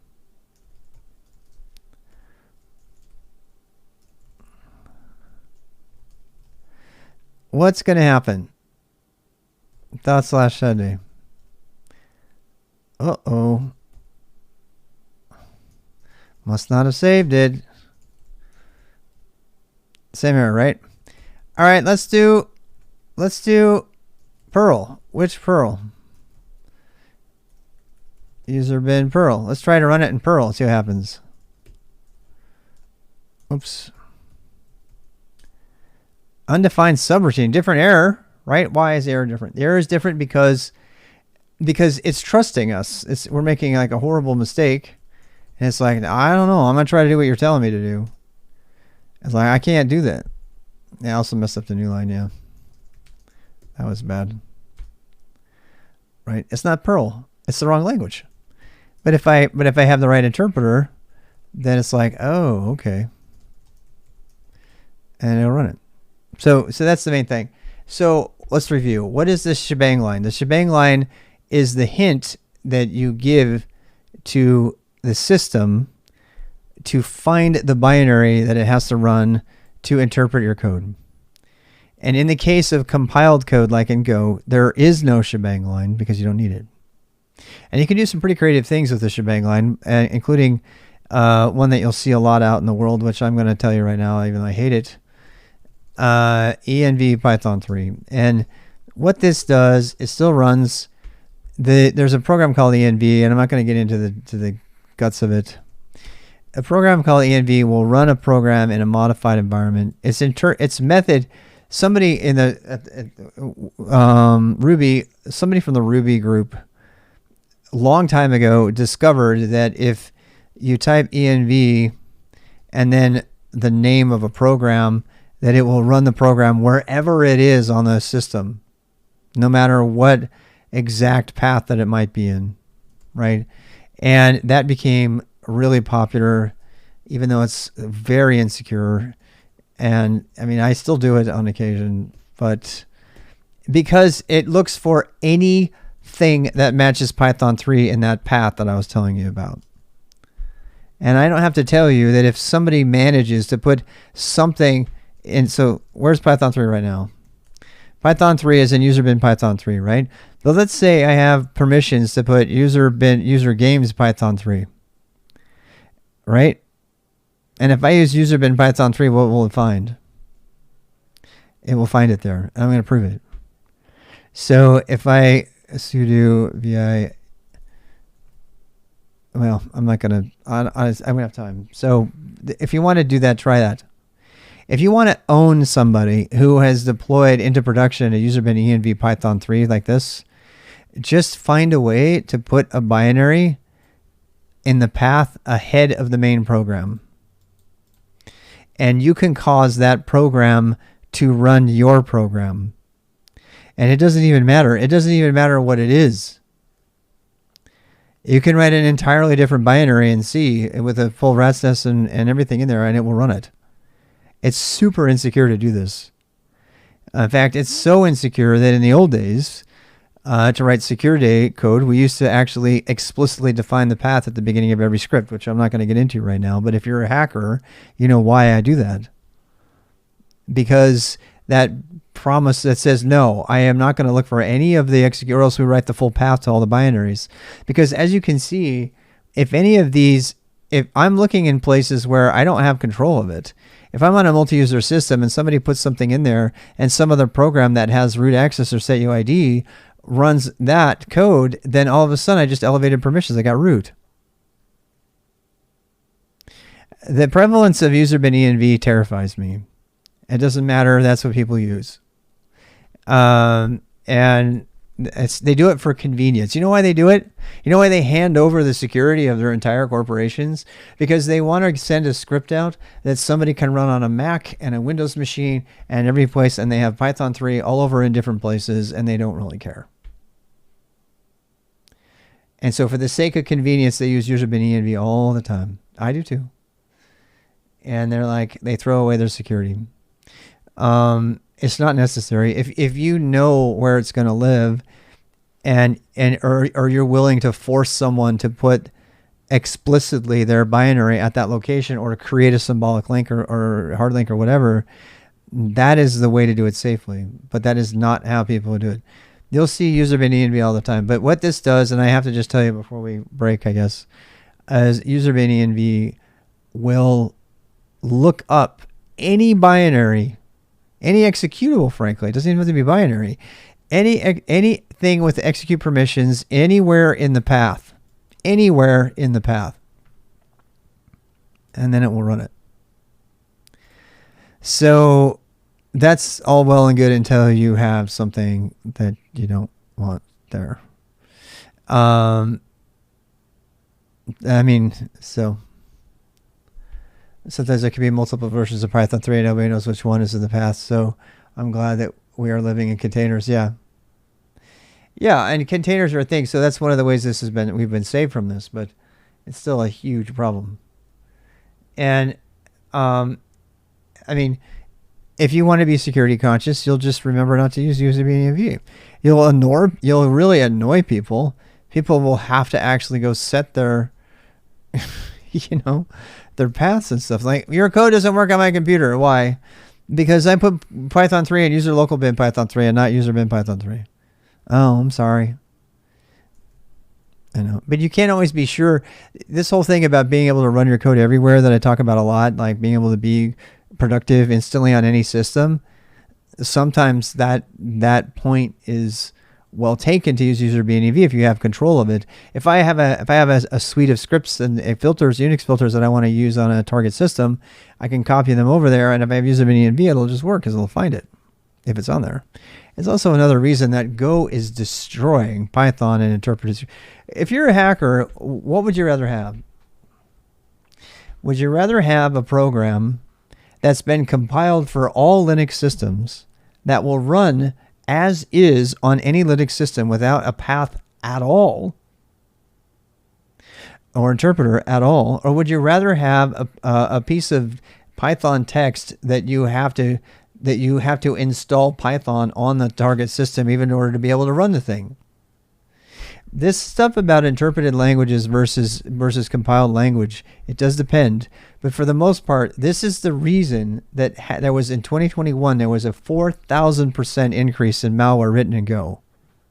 Because it says easy to write as Python, but when it's compiled, it does SFY static binaries. Yes. If we're talking payloads, yep. Compiled for Go. Most hackers don't know what any of that means. They want to be red team leak coders in the background. So interpreted languages are often used by operations and automation people. Ansible, for example, Het just chimed in. They did some Ansible over there. Ansible is all Python because for the longest time, Perl included, operations has been dominated by easy to write and quick to read, strips, because you can just get in there and read it and you know what it does. And that's very helpful if you're in operations or something like that. It's actually bad, however, if you're a hacker or you want code that you don't want people digging into, or you're writing proprietary code and all those things. You can still disassemble it, but it's a big deal to get to what the code actually does. You have to do a lot more work if it's written in C or Go, or Rust, or any of those things. Yeah, Golang Rust ransomware is awful. I know it is. But the reason it's been written on that is bypassing all of the code that's fingerprinting everything. In fact, a lot of the times the hacker code, the malware that's been written out there is taking some of the old regular stuff and it's just changing it and writing it in compiled code so that it bypasses all the security of the systems. So it's not just for cloud native. This whole movement towards compiled languages, TypeScript is also compiled, but it's compiled for another reason that we're not going to get into right now. There's another real strong reason to not use Bash for things in Python and Perl, and it has to do with typing and how strict you are on how you write your code. So it will help you write better code, but we're not ready for that yet. We'll cover that when we do go. All right, so for tonight, we're done. We're done today. So we've written some Bash. If you want to, if you feel possessed to do it, I'm going to leave you with some homework, some places you can go and read about it. It's mostly because it's fancy and out of curiosity.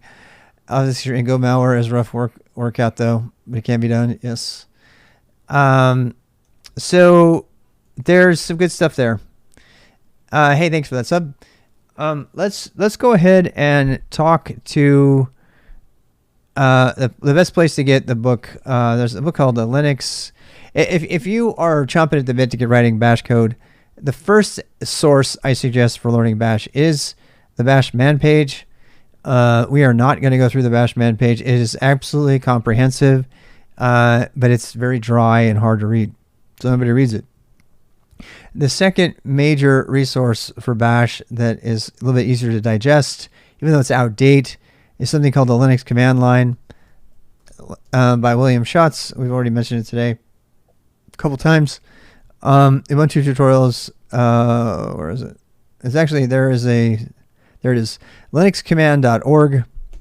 The Linux command line, okay, this is free, so don't be mistaken. There's lots of ways they're trying to get you to pay for something.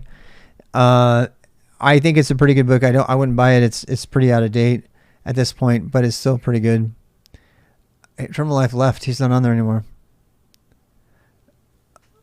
Terminal Life left and deleted all his videos. Have you seen that yet? Yeah. No, he took the whole thing down and deleted all his videos. Yeah, I was blown away by that. He left one video that said, "I'm sick of YouTube," and he deleted all his content. Bash Cookbook. Ugh, I don't know about that one. I haven't seen it yet.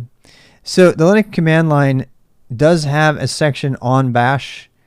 That's pretty good. In fact, it gets in. You have to have Bash 4 Plus for it and stuff. If you want to kind of like reading ahead and stuff, you're like, I'm talking too much. You can go do that. And you guys have been translated a lot. Those are my main resources. There is on Exorcism. There is some Bash. There are some Bash tutorials on Exorcism. I'm not a fan. I want so hard to like Exorcism, but the problem with Exorcism is the content. It's not the platform. But there is content there. I went through that. Actually, the Exorcism content, they have you learn how to use the Bash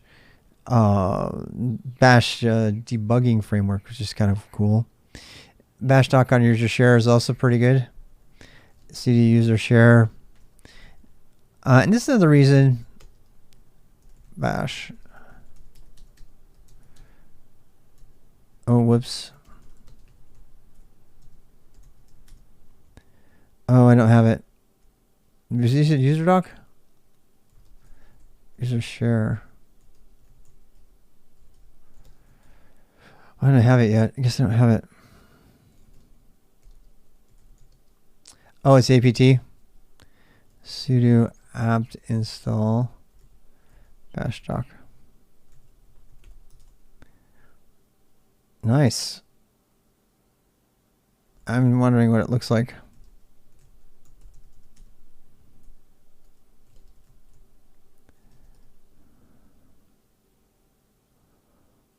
Where is it? Sure.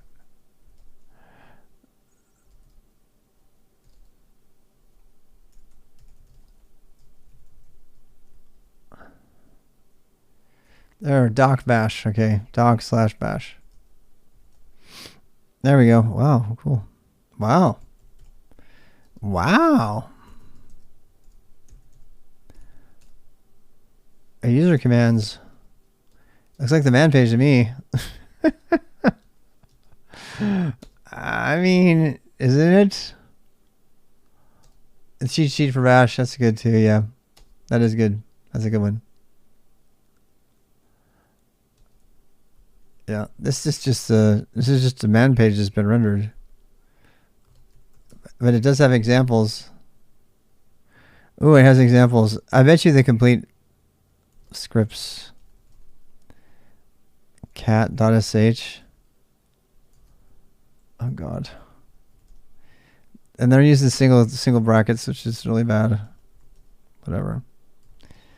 Okay, yeah, that looks good. I don't think it's completion examples, but yeah. Completion does have examples, yeah.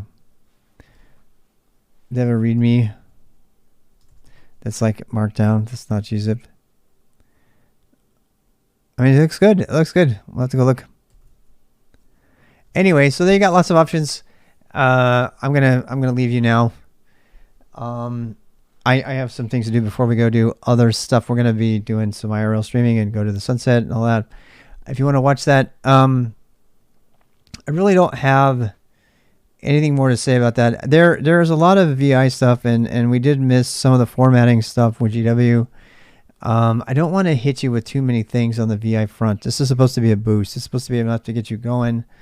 But just know that there's a lot more to Vim to learn. We haven't done any of the customizations with the Vim RC scripts, and I'm still sort of depending on you having my VM to work in. I am probably not going to go through the Vim RC script, but I think what we'll do is we're going to learn, this is going to be on YouTube, yeah. It'll just be, I have to wait a day.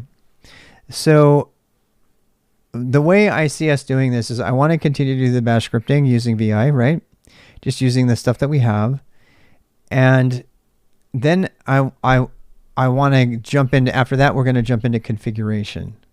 And so we're going to be editing the vimrc file, the bashrc file, the xrc file. We're going to edit the tmuxrc file.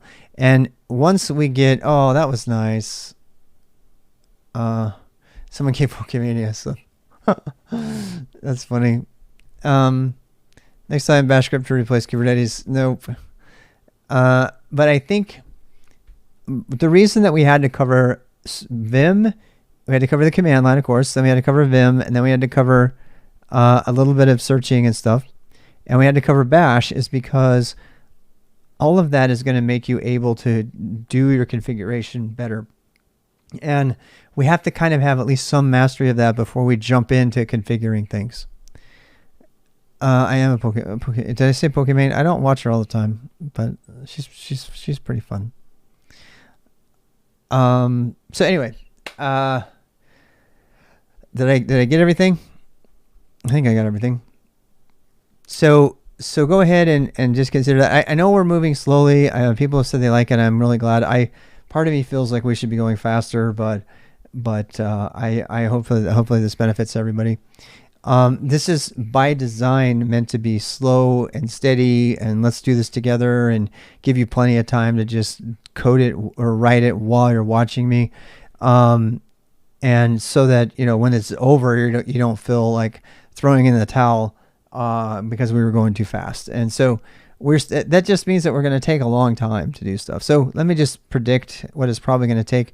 So next week, we're going to be doing bash scripting all day. The entire day is only going to be bash scripting.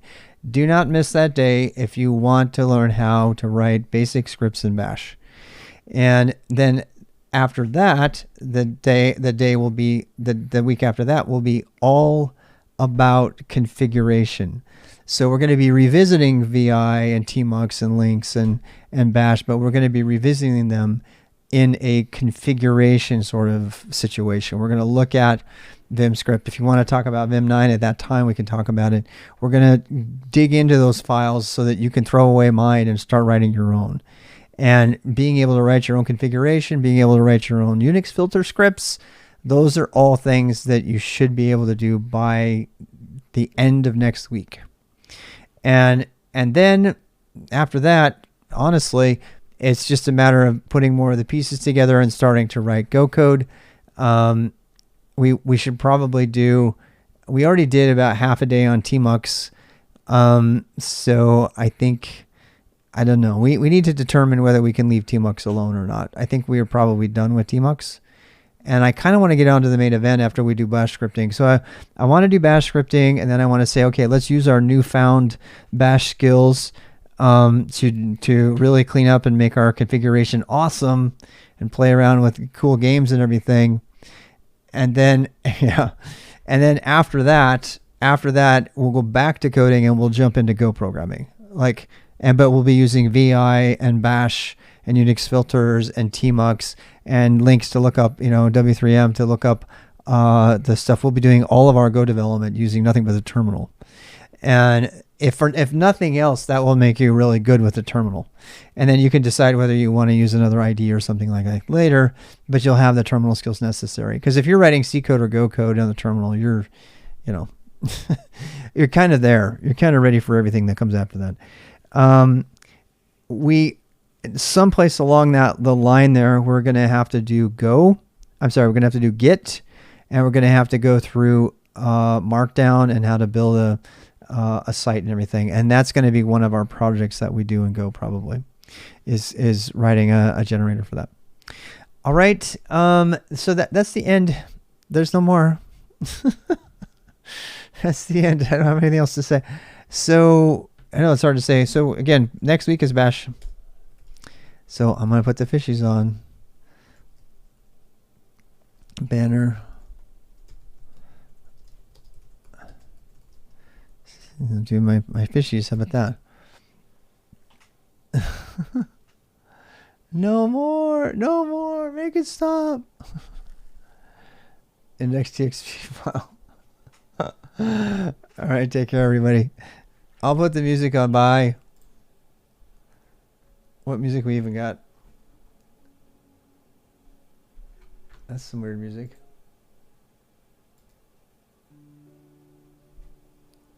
Oh, this is a great song. Leave it there.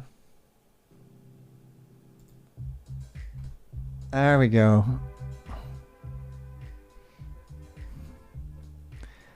Give a nice relaxing Sunday afternoon.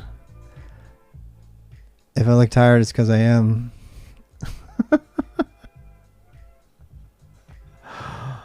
Stay tuned for the relaxation. I'm going to go ahead and stop the stream. I'll start it right back up, but we'll have really nothing happening. I might play Dota to wake myself up. See ya.